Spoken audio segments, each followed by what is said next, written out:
Avian tree एक ऐसा topic है जिसको मैक्सिमम बच्चे स्किप कर देते हैं और फिर वो जाते हैं इंटरव्यू में और इंटरव्यूअर उन्हें पहला ही क्वेश्चन एवियन ट्री का पूछ देता है और वहां पे जाके वो फंस जाते हैं कि काश मैंने ये एवियन ट्री का टॉपिक पढ़ लिया होता। कुछ बच्चे इसको पढ़ने की कोशिश भी करते हैं लेकिन कंफ्यूज हो जाते हैं और उनको ये टॉपिक बहुत ही कॉम्प्लेक्स लगता है। मैं आपको बता रहा हूं ये one of the most easiest topic है एवियन ट्री। बस मुझे यह जानना है कि इसकी जरूरत क्यों पड़ी, एवियन ट्री की नीड क्यों पड़ी। अगर मुझे वो समझ आ गया तो भैया एवियन ट्री आप जिंदगी में कभी नहीं भूल पाओगे। मैंने आपको हमेशा कहा है कि भैया कंप्यूटर साइंस मतलब होता है कॉमन सेंस। हमें बस ये देखना है कि भैया प्रीवियस जो हमने टॉपिक्स पढ़े हैं उनकी लिमिटेशंस क्या थी और उन्हीं लिमिटेशन की वजह से नए टॉपिक का जन्म होता है। यहां पे भी सेम कहानी हो रही है कि जो मेरा बाइनरी सर्च ट्री है जो हमने प्रीवियस टॉपिक पढ़ा था उसकी कुछ लिमिटेशन थी और उसी की वजह से हमारा एवियन ट्री का जन्म हुआ है। जी हां, तो आज की वीडियो में मैं आपको ये पूरा कॉन्सेप्ट अच्छे से चमका दूंगा, बस आप लास्ट तक बने रहें। तो हेलो कोडर आर्मी, कैसे हैं आप सब लोग? आई होप आप सब अच्छे होंगे और आज की वीडियो में हम एवियन ट्री के बारे में पढ़ने वाले हैं। सबसे पहले आपको एक काम करना है, वीडियो को लाइक करना है। जी हां, मैं आपको गारंटी दे रहा हूं आपको पूरा टॉपिक चमक जाएगा, A to Z हर चीज। अगर ना चमके उसी टाइम वीडियो को डिसलाइक भी करना और एक कमेंट भी छोड़ के जाना कि भैया नहीं आया समझ। क्लियर? हाँ जी भैया, चलो स्टार्ट करते हैं एवियन ट्री से। अब अगर मैं आपको एवियन ट्री की डेफिनेशन बता दूं तो मजा नहीं आएगा। इसको पहले समझते हैं कि भैया हमने प्रीवियस टॉपिक क्या पढ़ा था, बाइनरी सर्च ट्री। मैंने कहा इसी से इसका जन्म हुआ है। अब जो मेरा बाइनरी सर्च ट्री था इसकी कुछ लिमिटेशंस थी। क्या थी उसकी पहले बात हम करते हैं। बताइए इंसर्शन टाइम कितना लेता है मेरा बाइनरी सर्च ट्री? मैं वर्स्ट केस की बात कर रहा हूं। सर्च टाइम कितना लेता है? वर्स्ट केस की बात कर रहा हूं। और डिलीशन टाइम कितना लेता है? इसमें भी मैं वर्स्ट केस की ही बात कर रहा हूं। मुझे पता है इंसर्शन करने में मुझे ऑर्डर ऑफ एन टाइम लगता है वर्स्ट केस में, सर्च में भी ऑर्डर ऑफ एन टाइम लगता है और डिलीशन करने में भी ऑर्डर ऑफ एन टाइम लगता है।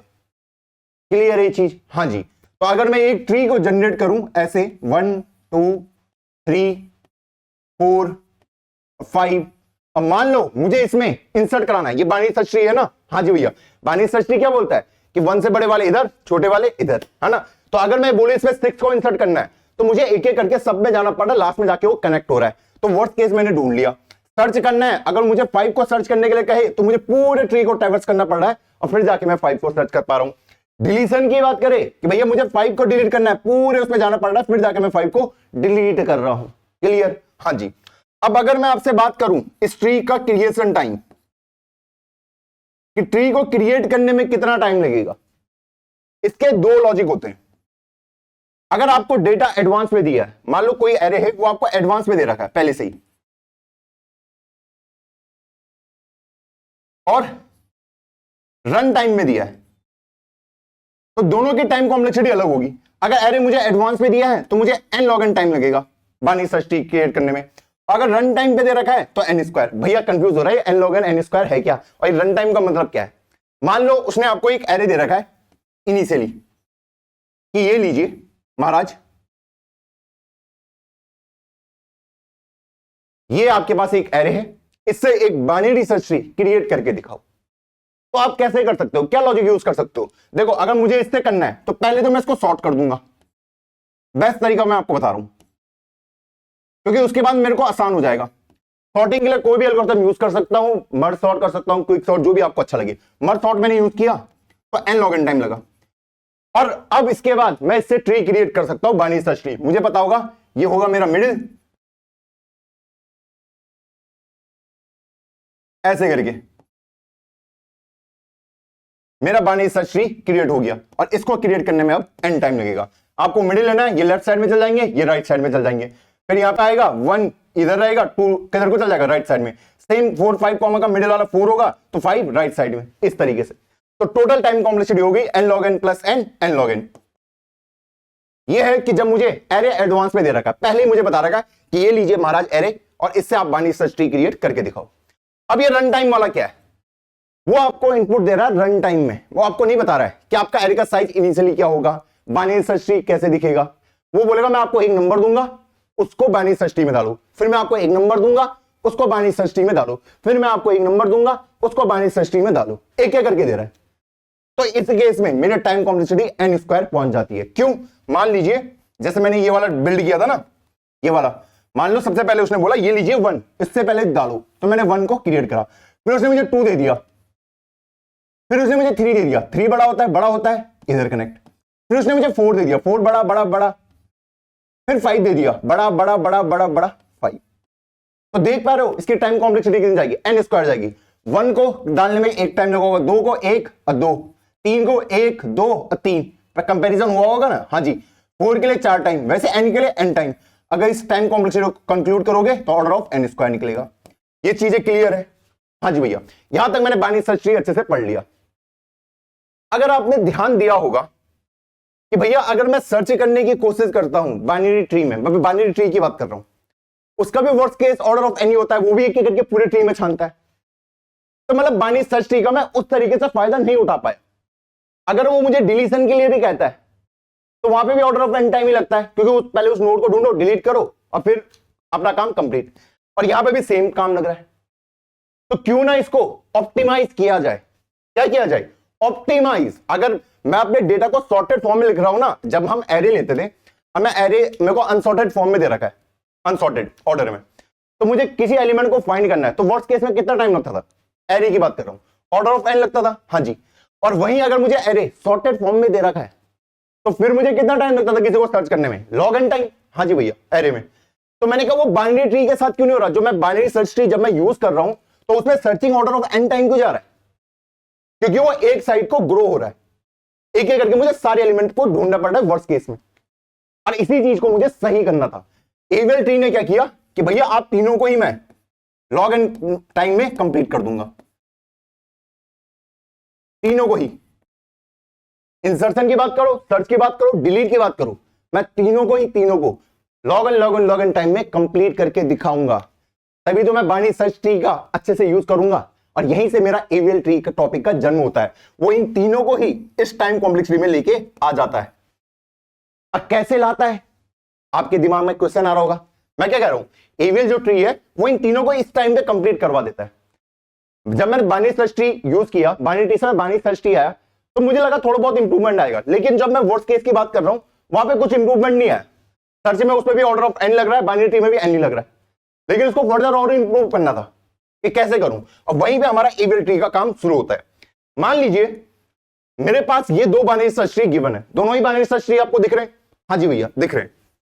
अगर मैं आपको बोलूं इस वाले बाइनरी सर्च ट्री में 80 को डालो, 80 को मुझे डालना है, कितना टाइम लगेगा आपको? एक एक करके जाना पड़ेगा। हाँ जी। और लास्ट में जाके वो 80 इंसर्ट होगा। और इस केस में टाइम कॉम्प्लेक्सिटी कितनी निकली? Order of n time. और अगर मैं आपको बोलूं ये जो बढ़िया सा आपको एक सुंदर सा बाइनरी सर्च ट्री दिख रहा है, इसमें 80 को इंक्लूड कराओ, तो मैंने यहां पे कंपेयर किया, मैंने मुझे पता बड़ा है बड़ा है बड़ा है, तो मैं यहां पे उसको इंक्लूड करा सकता हूं। तो मैं क्या बोलूंगा कि इस केस में भी ऑर्डर ऑफ एन टाइम ही लगा होगा इंसर्ट कराने के लिए। इस वाली ट्री की बात करूं, नहीं कम लगा ना, कुछ सिर्फ 3-4 ही कंपैरिजन हुए नहीं हुए हैं। तो अगर ये ट्री क्यों ऐसा अचीव कर पा रहा है? कोई तो रीजन होगा कि ये कम टाइम में कर दे रहा है और ये ज्यादा टाइम ले रहा है एक एक करके। ये इसलिए हो रहा है क्योंकि ये ट्री एक साइड को ग्रो हो रहा है, एक साइड को ग्रो हो रहा है, देखो एक ही साइड को ग्रो हो रहा है, वहीं ये तमीज से ग्रो हो रहा है, तमीज से। अगर ये भी ऐसी ग्रो होने लग जाएगा ना इसके बाद ऐसे एक ही साइड को, वहां पे दिक्कत आ जाएगी फिर वहां पे भी इसकी टाइम कॉम्प्लेक्सिटी एक तरीके से, मान लो ऐसे करते हुए ये 100 नंबर प्रेजेंट है, 100 नोट्स, और अब अगर मुझे बोलेंगे किसी नोट को इंसर्ट कराना है, मान लो 1 लाख को इंसर्ट कराना है, फिर उस केस में इसमें भी time complexity order of N ही पहुंच जाएगी। क्यों? क्योंकि जो मेरा ट्री है ये वन साइड को ग्रो हो रहा है, उसी से मुझे दिक्कत आ रही थी नहीं आ रही थी, वो दिक्कत यहां पे भी आ सकती है कि भैया जब ट्री एक ही साइड को ग्रो होना स्टार्ट हो जाता है तो वहां पे मेरी प्रॉब्लम क्रिएट होना स्टार्ट हो जाती है। तो मैं चाहता हूं कि मेरा ट्री एक साइड को ग्रो ना हो, ठीक है, वो खुद को खुद सही कर ले। मान लीजिए अगर मैं बात करूं, एक छोटा सा एग्जांपल आपको देता हूं, मान लो मैंने 80 डाला, चलो अभी तो कोई दिक्कत नहीं आई, मैं मान लो यहां पे 90 को डालता हूं, तो मैं कंपेयर किया और मैं यहां पे 90 डाल दिया। अब मुझे लगने लग गया ये एक साइड को ग्रो होने लग गया है, हो रहा ना एक साइड को ग्रो। हाँ जी। अब अगर मैं बोलूंगा 100 को भी करो तो 100 इसके बाद आएगा, तो एक एक करके उसे सारे एलिमेंट पर जाने पड़ते। क्यों ना ये ऐसा हो कि भैया ये क्या करे 80-90 को यहां पे ये कुछ कैलकुलेशन करे, 80 को इधर डाल दे, 70 को इधर डाल दे और 90 को इधर डाल दे। पहले वो हाइट यहां तक जा रही थी, हाँ जी भैया, उस हाइट को मैंने एक कम कर दिया ताकि वो एक साइड को ग्रो ना हो। वो इधर को ग्रो हो रहा था, मैंने बोला तो इधर को भी ग्रो होना स्टार्ट हो जा, ताकि बैलेंस बना रहे। क्या बना रहे? बैलेंस बना रहे। और यहीं पे जो हमारा एवियल ट्री है उसी का कॉन्सेप्ट आता है। ये होता है मेरा self balance binary search tree. बस हमें पता है बैलेंस बाइनरी सर्च ट्री क्या होता है। क्या होता है बैलेंस बाइनरी सर्च ट्री? हमने पढ़ा था ना कि अगर मुझे बताना है कि कोई tree balance binary search tree है या नहीं है, तो हर नोड पे क्या होना चाहिए? जो उसकी लेफ्ट सब ट्री की हाइट निकलेगी और जो उसके राइट सब ट्री की हाइट निकलेगी, जब मैं उसको सब्ट्रैक्ट करूंगा तो वो क्या होना चाहिए? -1 से 1 के बीच जो बैलेंस होना चाहिए हर नोड का। तभी तो बोलता हूं उसे बैलेंस बाइनरी सर्च ट्री। तो भैया एवियल वही है कि self balance binary search tree. ये खुद को खुद में ही बैलेंस करना स्टार्ट कर देता है। इसे दिखता है जहां पे भी कि मेरा ट्री एक साइड को ग्रो हो रहा है, मान लो इसके बाद अगर इसे दिखता है यहां पे, मान लो यहां पे अगर मैं इंक्लूड करूं 35, 38, अब इसे लग रहा है ये इधर को ग्रो होने की कोशिश कर रहा है फिर से, तो ये इसको खुद ही मैनेज करने लग जाएगा। बोलेगा मैं तो ये एक साइड को ग्रो नहीं होने दूंगा, बोलेगा ये कुछ ऐसा दिखेगा। देखो अभी भी ये बाइनरी सर्च ट्री की प्रॉपर्टी को होल्ड कर रहा है, बोल रहा मैं तो एक साइड को ग्रो ही नहीं होने दूंगा।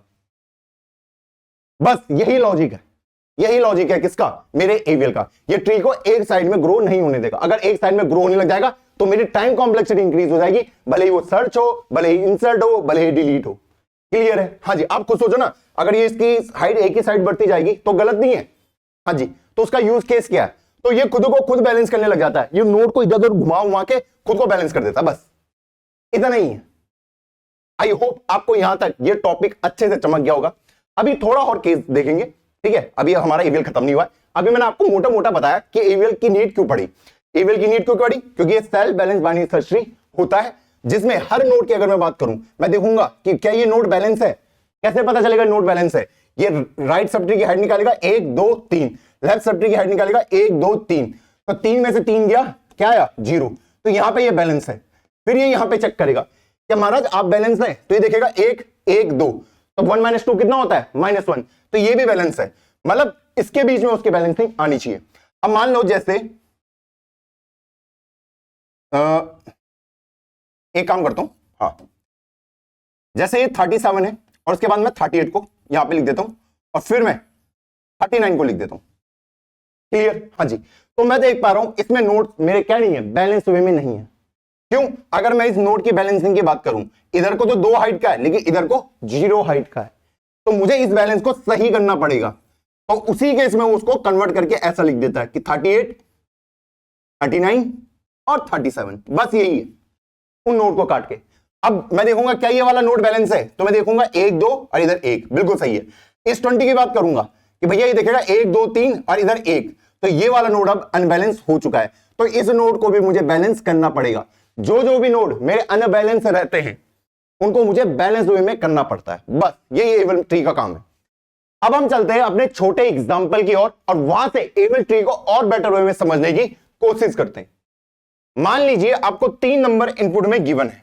कितने नंबर? 3 नंबर, 10, फिर 20 और फिर 30।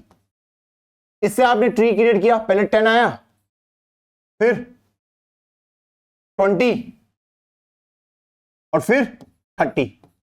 ऐसे ही आएगा ना, 30 बड़ा है तो इस साइड को आएगा। हाँ जी। क्या ये मेरा एवियल ट्री है? एवियल ट्री क्या होता है? मेरा बैलेंस बाइनरी सर्च ट्री। मैं देखूं क्या इस नोड में ये बैलेंस है। मैं देख पा रहा हूं लेफ्ट की हाइट कितनी है? 0, राइट की हाइट कितनी है? 2, तो 0 - 2 कर रहा हूं तो आंसर कितना आ रहा है? -2। तो मतलब ये बैलेंस तो नहीं है। इसको मुझे बैलेंस बाइनरी सर्च ट्री बनाना पड़ेगा। वो कैसे दिखेगा? अगर इसको मैं बैलेंस बाइनरी सर्च ट्री बनाने की कोशिश करूं, डेफिनेटली 20 यहां पे होना चाहिए, 10 यहां पे और 30 यहां पे होना चाहिए, नहीं होना चाहिए? हाँ जी। अब मैं इसको बोल सकता हूं ये बैलेंस बाइनरी सर्च ट्री है, जिसको मैं एवियल ट्री बोल सकता हूं। इसकी बैलेंसिंग चेक करूं, इधर की हाइट 1 है, इधर की 1 है, 1 - 1 0। इसकी बैलेंसिंग चेक करूं, लेफ्ट की हाइट 0 है, राइट की हाइट 0 है, 0 - 0 0। 30 की बात करूं, लेफ्ट की हाइट 0 है, राइट की हाइट 0 है, तो 0 - 0 0 ही होता है।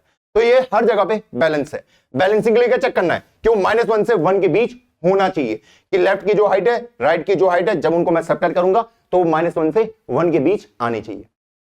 ये चीज क्लियर? हाँ जी भैया। अब ऐसी मेरे पास इनपुट दूसरे तरीके से भी गिवन हो सकते हैं। मान लीजिए पहले वो मुझे दे देता था 30, फिर उसने मुझे दे दिया इनपुट में 20, फिर इनपुट में दे दिया 10। क्या ये इविल ट्री मैं आपसे पूछ रहा हूं?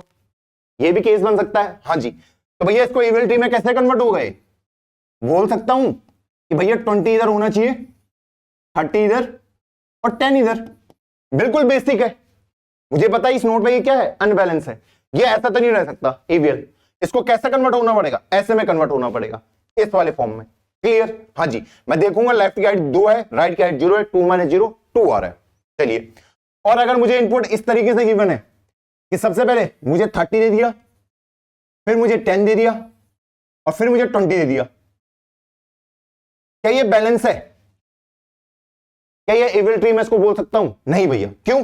मैं अगर इसकी बैलेंसिंग की चेक करूं, लेफ्ट की हाइट 2 है, 1 2, और राइट की हाइट 0 है, तो 2 - 0 कितना आता है? 2।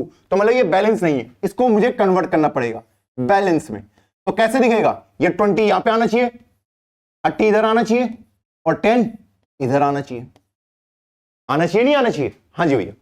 अब एक और एग्जांपल ले लेते हैं। मैं अगर इसको बोलूं कि सबसे पहले से मुझे 10 दे दिया, फिर 30 दे दिया और फिर 20 दे दिया, क्या ये ट्री बैलेंस है? मैं आपसे पूछ रहा हूं। नहीं भैया। क्यों? क्योंकि इसकी लेफ्ट की हाइट 0 है, राइट की हाइट 2 है, 0 - 2 -2। तो इसको अगर इविल ट्री में कन्वर्ट होना है तो इसमें क्या होना चाहिए कि ये वाला नोड यहां पे आना चाहिए, 30 उसके राइट में आना चाहिए और 10 उसके लेफ्ट में आना चाहिए। बिल्कुल बेसिक दिमाग लगाना, कुछ नहीं लगाना। आपको दिख गया ये अनबैलेंस है? हाँ जी भैया। मैंने क्या देख लिया? हाइट चेक कर ली, लेफ्ट की राइट की। मैंने जैसे मिला तो मैंने इसको इस फॉर्म में कन्वर्ट कर दिया। इस फॉर्म में आप इजीली कन्वर्ट कर सकते हो। मुझे पता है यहां पे अनबैलेंस है, इसको इस फॉर्म में कन्वर्ट करो। क्लियर? हाँ जी। अब अभी तो मुझे 3 नंबर दिए हैं, तो 3 नंबर जिस फॉर्म में उसने मुझे दे रखे हैं, पहले उसने मुझे 10 20 30 दिया, फिर 30 20 10 दिया। क्या अगर मुझे इनपुट ऐसा दे रखा है तो मेरा अनबैलेंस हो रहा है, अगर मुझे ऐसे करके दे रखा है इनपुट तो अनबैलेंस हो रहा है।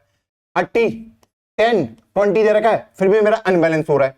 फिर अगर मुझे 10 30 और 20 दे रहा है फिर भी मेरा अनबैलेंस ट्री क्रिएट हो रहा है, उसको मुझे कन्वर्ट करना पड़ रहा है। अगर मुझे 3 नंबर इनपुट में तो उससे टोटल कितने परम्यूटेशन क्रिएट हो सकते हैं? 3 फैक्टोरियल 6। हाँ जी। बाकी केस क्या क्या बचे इसके? एक बचा इसका 10 सॉरी 20 10 30 20 30 10, यही 6 केस बन सकते हैं। इन दोनों को देख लेते हैं, इनसे कैसा ट्री क्रिएट होगा। 20 10 30, हाँ जी। और इससे कैसा क्रिएट होगा? 20 30 और 10। तो मैं देख पा रहा हूं बाकी जो 2 केस है उनसे बिल्कुल सही ट्री क्रिएट हो रहा है, बिल्कुल इनको मैं इविल ट्री बोल सकता हूं। लेकिन जो ऊपर के 4 केस थे इनमें अनबैलेंसिंग आ रही थी, तो उसको मुझे बैलेंस वे में कन्वर्ट करना पड़ रहा था। ये चीज क्लियर है? हाँ जी भैया।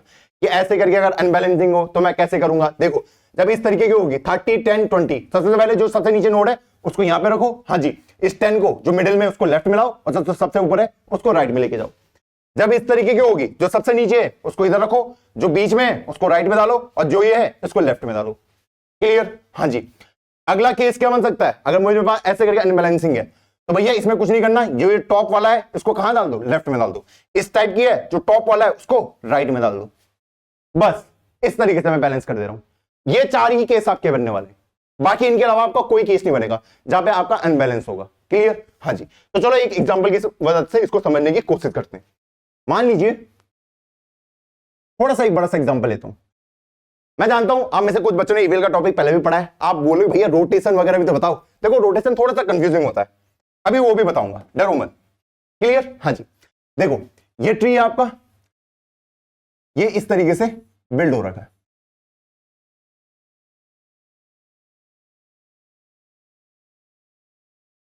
तो यहां पे मैं नंबर डाल देता हूं 40 50 20 10। अभी इसको रहने देते हैं, इस वाले को। देखो मैं क्या इसको बैलेंस बाइनरी सर्च ट्री बोल सकता हूं? इतने से ट्री को, इतने से ट्री को क्या मैं बैलेंस बाइनरी सर्च ट्री बोल सकता हूं? इस नोड की बात करूं, हाइट लेफ्ट में 2 है, इसकी 1 है, यहां पे तो बैलेंस है। इसकी लेफ्ट की हाइट 1 है, राइट की हाइट 0 है, बैलेंस है। इसकी लेफ्ट की भी 0 है, राइट की भी 0 है, लेफ्ट की भी 0 है, राइट की भी 0 है। तो ये बैलेंस बाइनरी सर्च ट्री तो है, ईवीएल ट्री में इसको बोल सकता हूं। अब मान लो इसमें मैं 5 को इंसर्ट कराता हूं, तो 5 कहां पे जाके इंसर्ट होगा? इधर गया, इधर गया और 5 यहां पे जाके इंसर्ट हुआ नहीं हुआ? हाँ जी। जब मैंने 5 को यहां पे इंसर्ट किया तो अब मैं चेक करूंगा ये तो बैलेंस है, क्या ये बैलेंस है 1 और इधर को 0, बिल्कुल बैलेंस है। इसकी बात करूं इस वाले की, क्या ये बैलेंस है? मैं देख पा रहा हूं इधर को ये बैलेंस नहीं है, इधर को ये 2 है, इधर को ये 0 है या नहीं है? हाँ जी भैया। अब मुझे पता कैसे चलेगा ये किस टाइप का अनबैलेंस हो रखा है? ये कैसे पता चलेगा? मुझे पता कैसे चलेगा मुझे इसको किस तरीके से घुमाना है, किस नोड को कहां पे रखना है, वो कैसे पता चलेगा? बहुत जाहिर सा क्वेश्चन है। हाँ जी। तो अगर मैं यहां पे की अगर आपको बात करूं कि जब मेरी क्या होता है कि जब मेरा अनबैलेंस होता है, ये अनबैलेंस का नाम रख देते हैं कि भैया right right right right unbalance हो रखा है। इस केस में क्या करना पड़ता है? जो टॉप वाला है उसको सबसे नीचे डाल दो। क्लियर? जब मेरा इस टाइप का अनबैलेंस होगा इसका नाम क्या होगा? ये 30 के लेफ्ट में, ये भी लेफ्ट में। क्लियर? हाँ जी। Left left unbalance. इसमें क्या करना पड़ता है? जो टॉप वाला है उसको राइट में डाल दो, जो टॉप वाला है उसको राइट में डाल दो। क्लियर? हाँ जी। वैसे ही आपके अनबैलेंसिंग इनसे भी क्रिएट हो सकती है कि लेफ्ट और राइट ये अनबैलेंस है। तो इसमें क्या करना पड़ता है कि भैया 20 को पकड़ो, हाँ जी भैया, जो उससे ऊपर वाला है उस 10 को नीचे डालो, हाँ जी, और जो सबसे टॉप वाला है उसको राइट में डालो, जब मेरा लेफ्ट राइट का अनबैलेंस आएगा। और अगर मैं इसकी बात करूं राइट और लेफ्ट, भैया क्या ये केसेस याद करने पड़ते हैं? आप बस इनको देख लोगे ना, आप खुद बैलेंसिंग समझ जाओगे बस एग्जांपल की हेल्प से। मैं अगर इसकी बात करूं, यहां पे क्या होता है? जो सबसे बॉटम वाला बीच में आएगा, हाँ जी, 30 वाला जो उससे ऊपर होगा मिडिल वाला वो राइट में आएगा और सबसे टॉप वाला लेफ्ट में आएगा। बस इसका मुझे ध्यान रखना है। सेम मेरा यहां पे भी होने वाला है। मैं अगर इसकी और पूछूं तो कौन सा अनबैलेंसिंग है, तो ये कौन किस टाइप का अनबैलेंस है? कहां पे अनबैलेंस हुआ है? यहां पे हुआ है, तो मुझे पता है ये लेफ्ट और लेफ्ट का अनबैलेंस है। क्लियर है? हाँ जी। लेफ्ट लेफ्ट लेफ्ट लेफ्ट में क्या करता था मैं कि जो टॉप वाला है उसको उठा के कहां डाल दो? राइट साइड में। यही करता था ना? हाँ जी। मैं क्या करता था लेफ्ट लेफ्ट वाले में कि भैया जो टॉप वाला है उसको इसके राइट में डाल दो बस। तो मैं अगर इसको घुमा के इसको हटा के इधर को अटैच करवा दूं, ठीक, हाँ जी, और इसका अटैचमेंट इसके साथ करा दूं, तो मेरा ट्री अब बैलेंस हो गया। हुआ नहीं हुआ है? तो मैं देख पा रहा हूं ये वाला नोड बैलेंस है, हाँ जी भैया, ये ऊपर वाला भी बैलेंस है, इधर की हाइट 2 है, इधर की 1 है।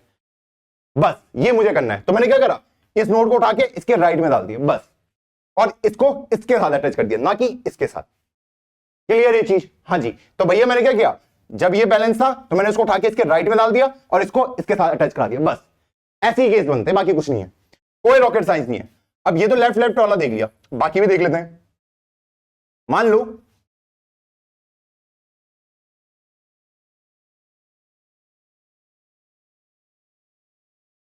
लो मैंने यहां पे 70 को अटैच करना है, मैं गया गया गया और 70 को अटैच कर दिया। मैंने देखा ये बैलेंस है, मैं ऊपर गया, ये भी बैलेंस है, हाँ जी, इस पे क्या ये अनबैलेंस निकला। तो अनबैलेंस निकला, कौन से अनबैलेंस है ये राइट साइड में दोनों, हाँ जी भैया, राइट राइट में, हाँ जी।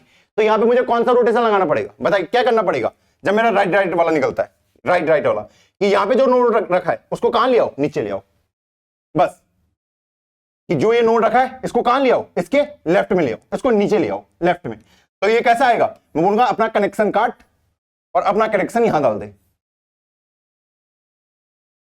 देखो ये अभी भी बाइनरी सर्च ट्री है, और ये कौन सा ट्री है? एवेल ट्री भी है।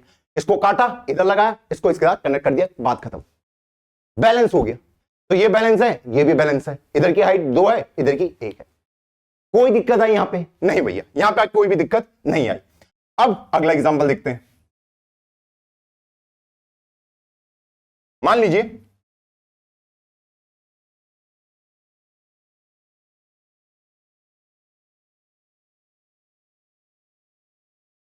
मेरे को तो छोटी वैल्यू आई, ओके।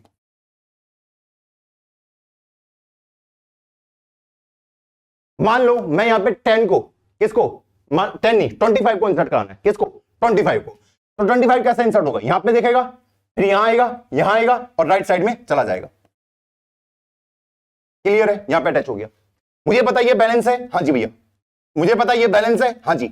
मैंने देखा ये अनबैलेंस है ना, अनबैलेंस, हाँ जी। तो मुझे यहां पे क्या करना पड़ेगा? जैसे मुझे पता चला ये अनबैलेंस है, तो मैं क्या कर रहा हूं, मुझे पता है कि ये लेफ्ट और फिर ये इसके राइट में, ये वाली अनबैलेंसिंग है। अब आप खुद दिमाग लगाओ, अगर इसको बैलेंस होना है तो कैसे हो सकता है बैलेंस? अगर अब मैं आपको खुद दिमाग लगाने के लिए बोलता हूं, अगर इसको बैलेंस होना है कैसे बैलेंस होगा? अगर आप यहां पे लॉजिकली भी सोचोगे ना, दिमाग लगा के भी, तो आपको पता होगा कि ये 25 यहां पे आना चाहिए। आप इसको ना ऐसे करके ड्रॉ कर लो, इनमें तो कोई छेड़खानी नहीं होगी, है ना। इन तीनों में छेड़खानी होने वाली है। आपको पता है ये 25 यहां पे आना चाहिए, तब ये बैलेंस दिखेगा। 30 इधर को आना चाहिए और 20 इधर को आना चाहिए। अगर आप लॉजिकली भी सोचोगे तो मैंने यहां पे क्या किया, 25 को उठा के यहां पे लेके गया, 30 को इसके राइट में डाला और 20 को इसके लेफ्ट में डाला। क्लियर है? हाँ जी, मैंने क्या करा, ये 20 को पकड़ा इसके लेफ्ट में डाल दिया, 30 को पकड़ा इसके राइट में डाल दिया और 25 को इसके साथ अटैच करा दिया। 25 को पकड़ा, हाँ जी, 20 को पहले इसके लेफ्ट में डाल दिया, हाँ जी, 30 को 25 के राइट में, ओ सॉरी 30 को 25 के राइट में डाल दिया और 25 को कनेक्ट कर दिया 40 के साथ। जैसे मैंने यहां पे किया, जब मेरी कौन सी अनबैलेंसिंग थी, लेफ्ट राइट वाली, तो लेफ्ट राइट वाली कौन सी है, ये वाली। तो इसमें मैंने सिंपली क्या किया, मैंने 20 को पकड़ा, हाँ जी, तो पहले 10 को इसके लेफ्ट में डाला, 30 को इसके राइट में डाला, वही करा और फिर इसको ऊपर वाले से अटैच कर दिया। बस बेसिक दिमाग लगाना, कोई रॉकेट साइंस यूज नहीं करनी। अब ऐसी अगर मैं एक और एग्जांपल की बात करूं, 50, 10, 70, 80, अब मान लो मुझे यहां पे अटैच करना है 75 को, तो 75 आया और इधर को अटैच हो गया। मैंने देखा बैलेंस है, अनबैलेंस हो गया, क्योंकि राइट की हाइट 2 है, लेफ्ट की 0 है। तो यहां पे अगर इसको बैलेंस होना कैसे होगा, मत सोचो कोई लॉजिकल, आप सिंपल सा दिमाग लगाओ, ये बैलेंस कैसे होगा, अपनी कॉपी पेन में करके दिखाओ। डेफिनेटली इसको ऐसा दिखना पड़ेगा, मुझे पता है यहां पे राइट लेफ्ट वाला अनबैलेंस है। अगर आप वैसे भी सोचोगे नॉर्मल दिमाग लगा के, 10 या 50 में कुछ चेंज नहीं होने वाला, इन तीनों नोड में होगा चेंज। तो इसमें क्या चेंज चाहिए मुझे कि भैया 75 यहां पे आ जाए, हाँ जी, और मेरा कौन 70 इधर को जाना चाहिए और 80 इधर को आ जाना चाहिए, बस। क्लियर? अगर मैं लॉजिकली बोलूं तो मैंने 80 को पहले इसके राइट में डाला और 70 को इसके लेफ्ट में डाला और 75 को इसके साथ अटैच करा दिया। 3 स्टेप प्रोसेस है कि भैया मेरा जो मुझसे टॉप पे उसको मैंने राइट में डाला, जो उसके भी टॉप पे उसको मैंने लेफ्ट में डाला और 75 को 50 के साथ अटैच कर दिया। देखो अगर मैं यहां पे एग्जांपल दिखाऊं, यहां पे मैंने सेम कहानी करी कि भैया मैंने 20 को पकड़ा है, जो मुझसे ऊपर वाला उसको मैंने राइट में डाला, जो उससे ऊपर वाला उसको मैंने लेफ्ट में डाला, तो ये मेरा रूट हो गया, ये ऊपर वाले से अटैच होगा। बिल्कुल बेसिक दिमाग लगाना, आप रोटेशन के चक्कर में मत पड़ना पहली, इसलिए मैंने आपको पहले रोटेशन नहीं बताया, वरना आपका दिमाग कंफ्यूज हो जाता। क्लियर है? हाँ जी, यहां तक कोई देखो, अगर आप बेसिक दिमाग लगाओगे ना, ये चीज सॉल्व हो जाएगी। अब वही हम यहां पे यूज कर रहे हैं, किस तरीके से मैंने इन चारों चीजों को हासिल किया। तो देखो मस्त तरीके से बैलेंस हो रहा है। क्लियर? अब शॉर्टकट बताऊंगा रोटेशन से, अब आपको रोटेशन समझ आएगा जब मैं अब आपको एक्सप्लेन करूंगा। देखो यहां पे रोटेशन से मैं कैसे इसको सॉल्व करने वाला हूं। देखो जब भी मुझे ऐसा दिखे, यहां पे क्या हो रहा है, पहले मैं आपको दो चीज समझा देता हूं। जब भी ऐसे चलेगा, ये हो गया मेरा लेफ्ट रोटेशन। क्लियर? हाँ जी, क्योंकि लेफ्ट में उल्टे हाथ से, ठीक है। और जब भी ऐसा चलेगा, इसको मैं बोल दूंगा राइट रोटेशन। ये दो चीज समझ लोगे, काम खत्म, बाकी आप आराम से खत्म कर दोगे इसको, ठीक। हाँ जी, यहां पे मैंने क्या किया, ये 10 था यहां पे, हाँ जी भैया, 10 को कहां लेके जाना है, 20 के लेफ्ट में, तभी तो बैलेंस होगा। हाँ जी भैया, तो मैंने बोला इस 10 को ना, इसको लेफ्ट को रोटेट कर दो, लेफ्ट को रोटेट कर दो। तो अगर मैं इस 10 को लेफ्ट को रोटेट करूंगा तो ये 20 के लेफ्ट में आ जाएगा। क्लियर? मतलब इसको ऐसा पकड़ा मैंने ऐसे, और इसको ऐसे घुमा दिया, लेफ्ट को रोटेट कर दिया, तो 10 इधर को आ गया। क्लियर ये चीज? हाँ जी, तो ये इधर को आ गया और 20 ऊपर रूट नोड। आई होप ये क्लियर होगा।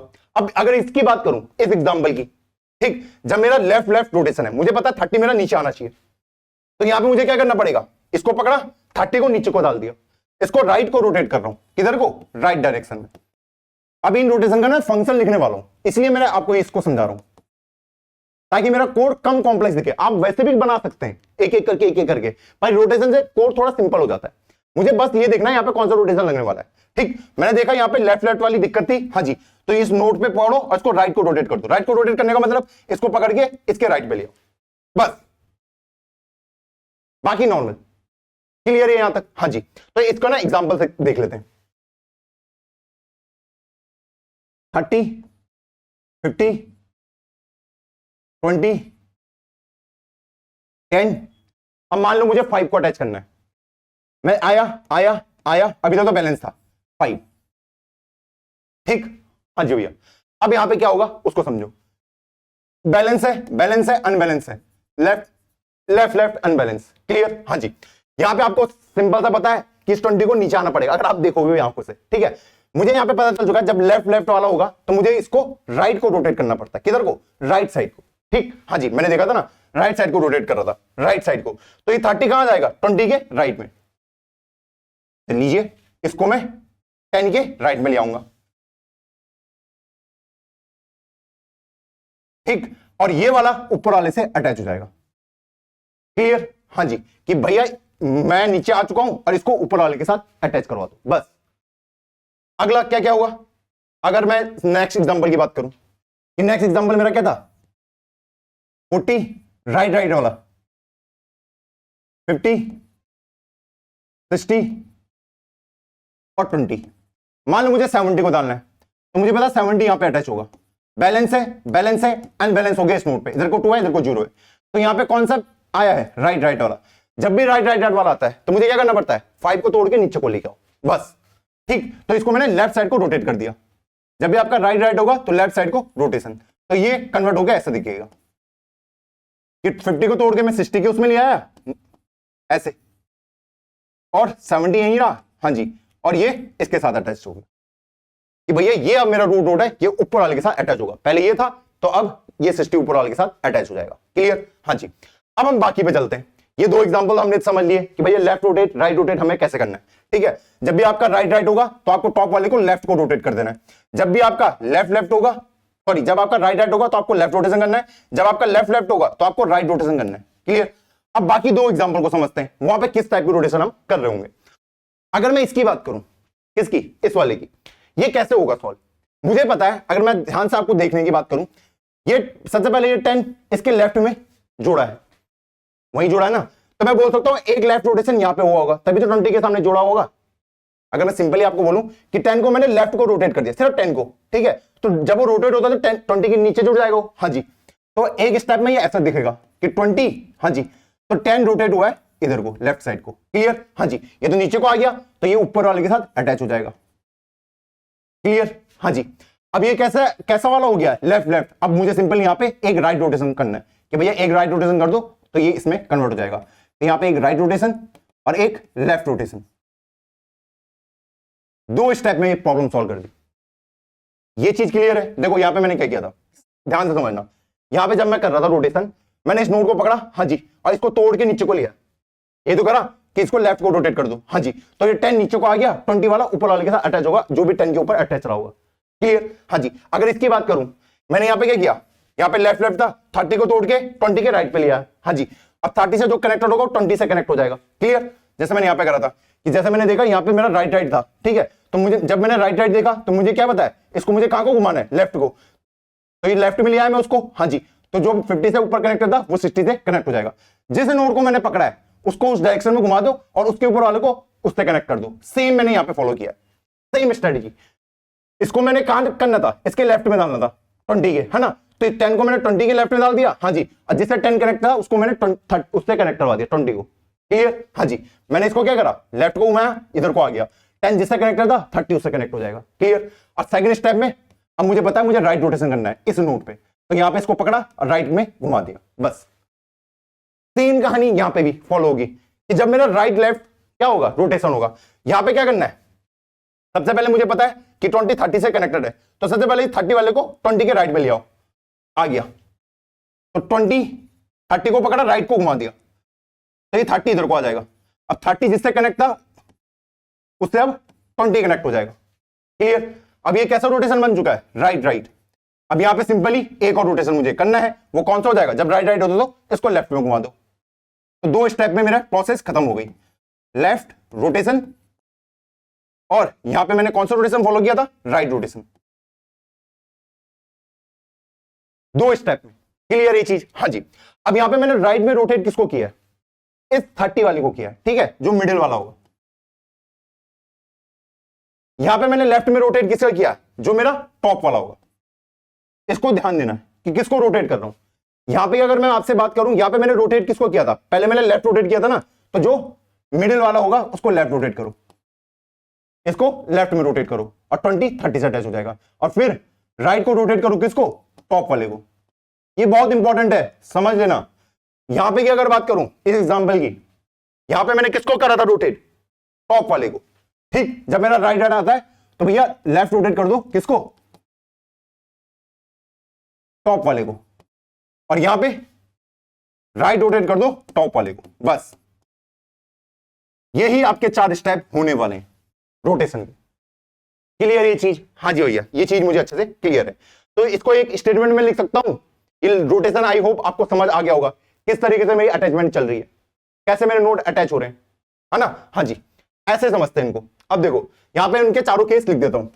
पहला केस क्या बनेगा कि जब मेरा लेफ्ट लेफ्ट केस वाला आएगा, ठीक, तो इसमें मैं क्या करता हूं, जब लेफ्ट लेफ्ट आता है तो मैं राइट रोटेशन करता हूं, राइट रोटेशन।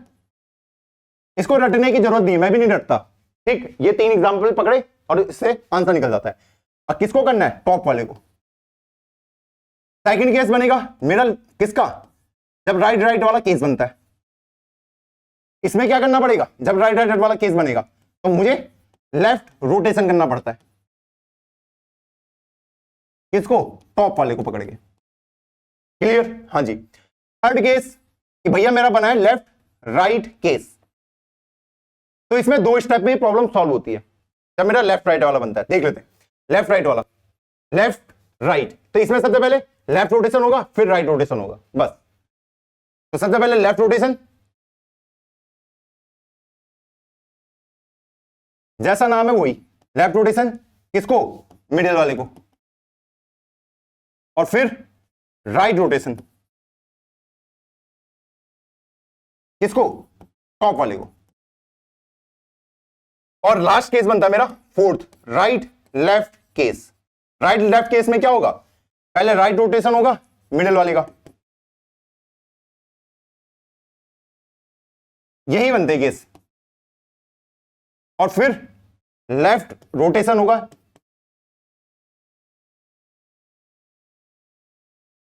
टॉप वाले का।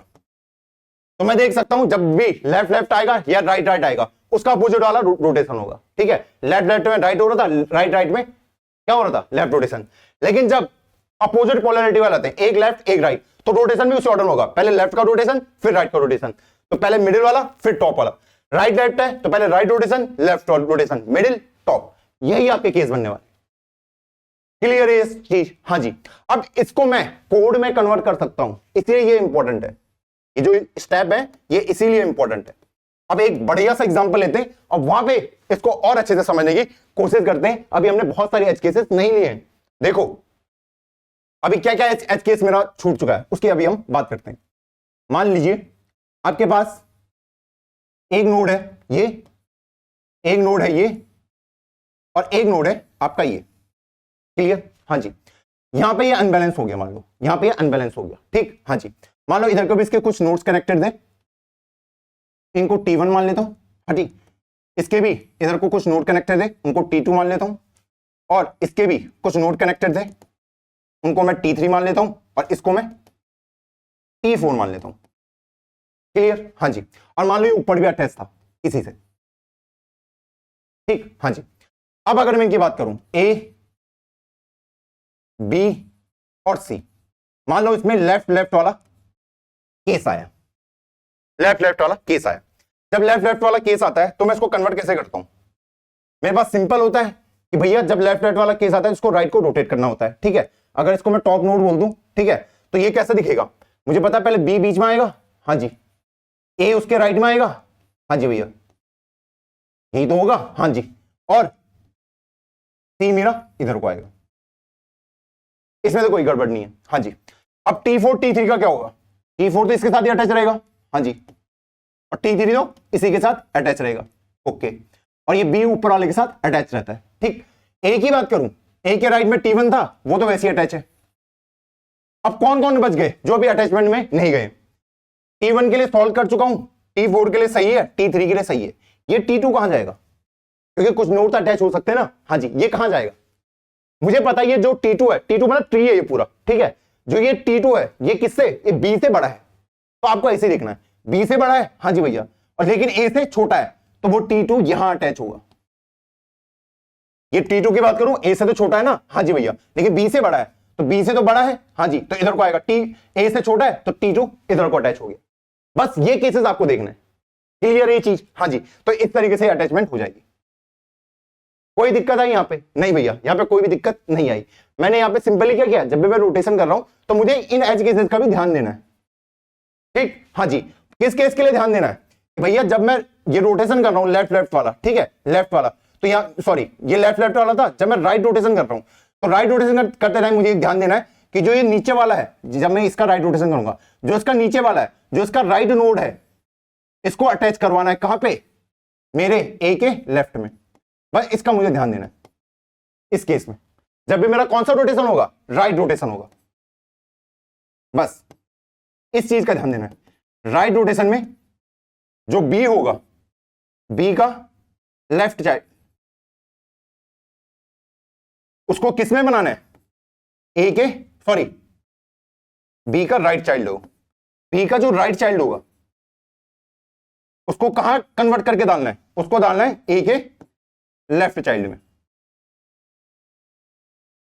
क्लियर? हाँ जी भैया, क्योंकि यहां पे राइट रोटेशन लगाता हूं। क्लियर? अब सेकंड केस भी देख लेते हैं, जब मैं लेफ्ट रोटेशन लगा रहा हूं, मान लो आपके पास कोई नोड है ऐसे प्यारा सा, ए बी और सी, मुझे पता है यहां पे राइट राइट वाली दिक्कत आई है, और मान लो ये ऊपर किसी से अटैच है, हाँ जी, ये इधर को किसी के साथ अटैच होगा, इसको T1 बोल देते हैं, ये भी किसी के साथ अटैच होगा, कोई ट्री अगर होगा तो T2, ये भी अटैच हो सकता है T3, और ये भी अटैच हो सकता है T4।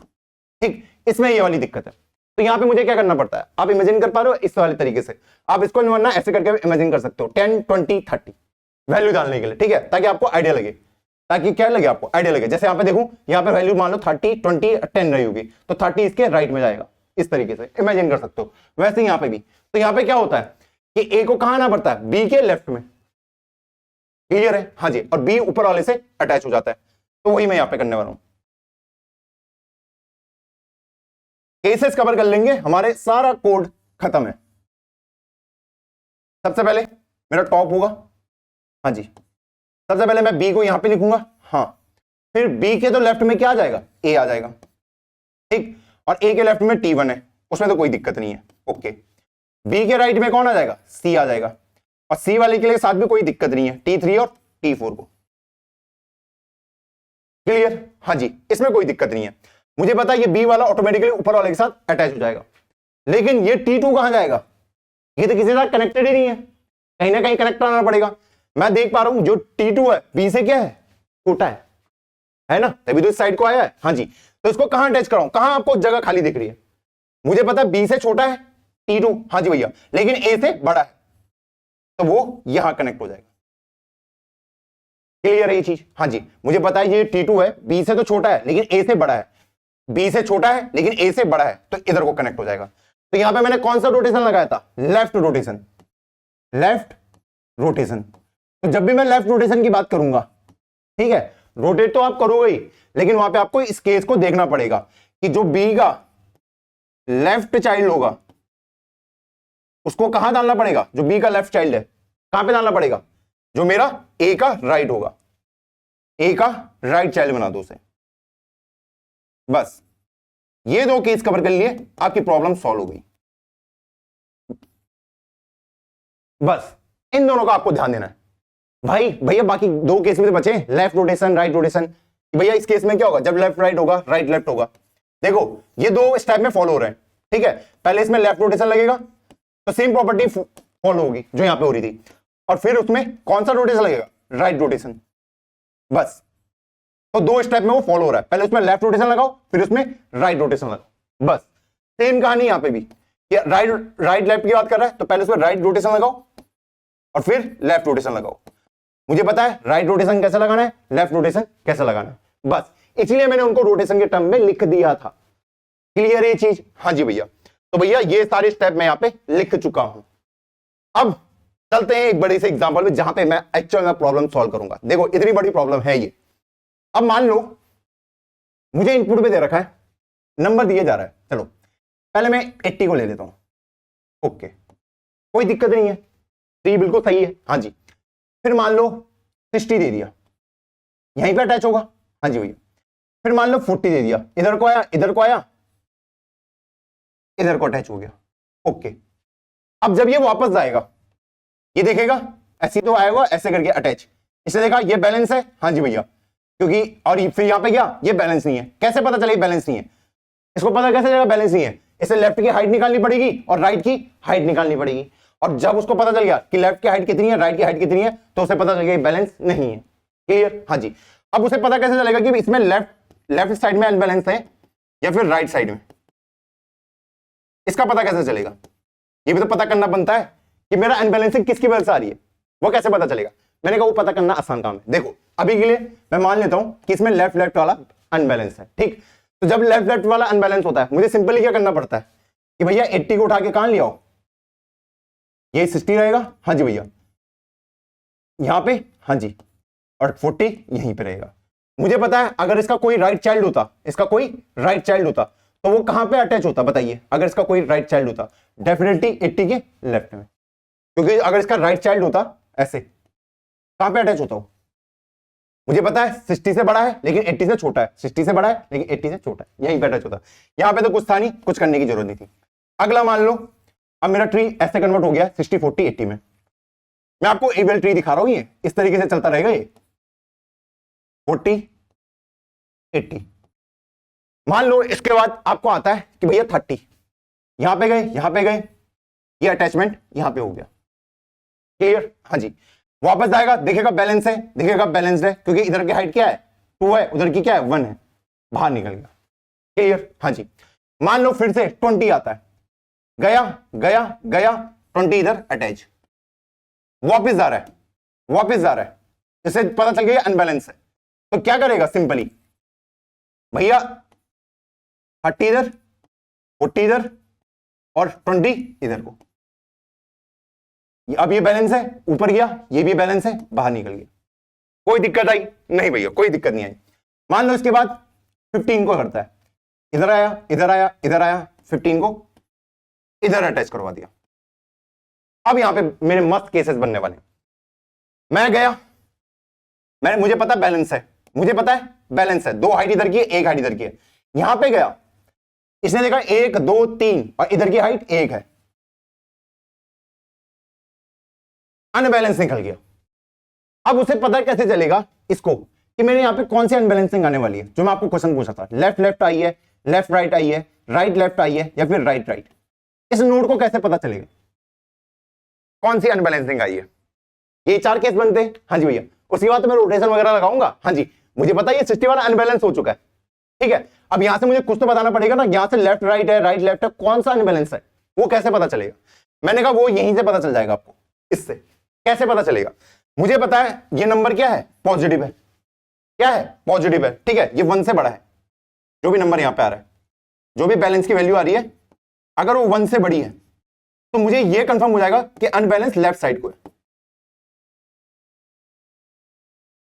जैसे बैलेंस क्या आएगा, ग्रेटर देन 1, तो मुझे पता होगा अनबैलेंस लेफ्ट साइड को ही है। तो लेफ्ट साइड का तो मुझे कंफर्म हो गया कि इन दोनों में से कुछ एक हो सकता है, क्योंकि अनबैलेंस कब आता है? मुझे पता है जो अनबैलेंस होता है या तो लेफ्ट में हाइट बढ़ गई होगी या राइट में हाइट बढ़ गई होगी। अगर लेफ्ट में हाइट बढ़ी होगी, लेफ्ट में, ठीक है, और अनबैलेंस हुआ है, ठीक है, तो मैं क्या करता हूं, लेफ्ट माइनस राइट ही करता हूं, लेफ्ट की हाइट माइनस राइट की हाइट। हाँ जी, अगर अनबैलेंस हो रहा है तो ये जो वैल्यू होगी डेफिनेटली ग्रेटर देन 1 होगी, अगर लेफ्ट में अनबैलेंस हुआ है। हाँ जी, तो अगर ये ग्रेटर देन 1 है, ये जो भी वैल्यू आपकी निकलेगी, तो मुझे पता चल जाएगा लेफ्ट में अनबैलेंस। हाँ जी, वहीं अगर मैं लेफ्ट माइनस राइट करता हूं और यहां पे जो वैल्यू है, ठीक है, वो -1 से छोटी आती है, -1 से छोटी आती है, तो मुझे पता है राइट साइड में अनबैलेंस होगा, क्योंकि राइट साइड में हाइट बढ़ गई होगी, इसीलिए अनबैलेंस हुआ। क्लियर है? हाँ जी भैया। तो यहां पे मैं लिख रहा हूं अगर बैलेंस की वैल्यू ग्रेटर देन 1 है तो लेफ्ट साइड में, और बैलेंस की वैल्यू अगर लेस देन -1 है तो मतलब राइट साइड में अनबैलेंस आया। क्लियर? इसमें किसी को कोई दिक्कत इन दो केस में? बैलेंस ग्रेटर देन 1 है लेफ्ट साइड में, बैलेंस स्मॉलर देन -1 है तो राइट साइड में। क्लियर? हाँ जी।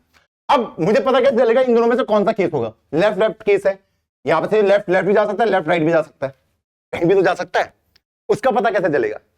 अब इसको करना बहुत ही आसान काम है। कैसे? मुझे सिंपली यहां पे देखना है कि जो अनबैलेंस लेके कौन आएगा, जब नोड अटैच हुआ होगा कोई, उसी ने अनबैलेंस क्रिएट किया होगा ना, इस 15 की वजह से तो अनबैलेंस हुआ ये ट्री। हाँ जी भैया, है ना।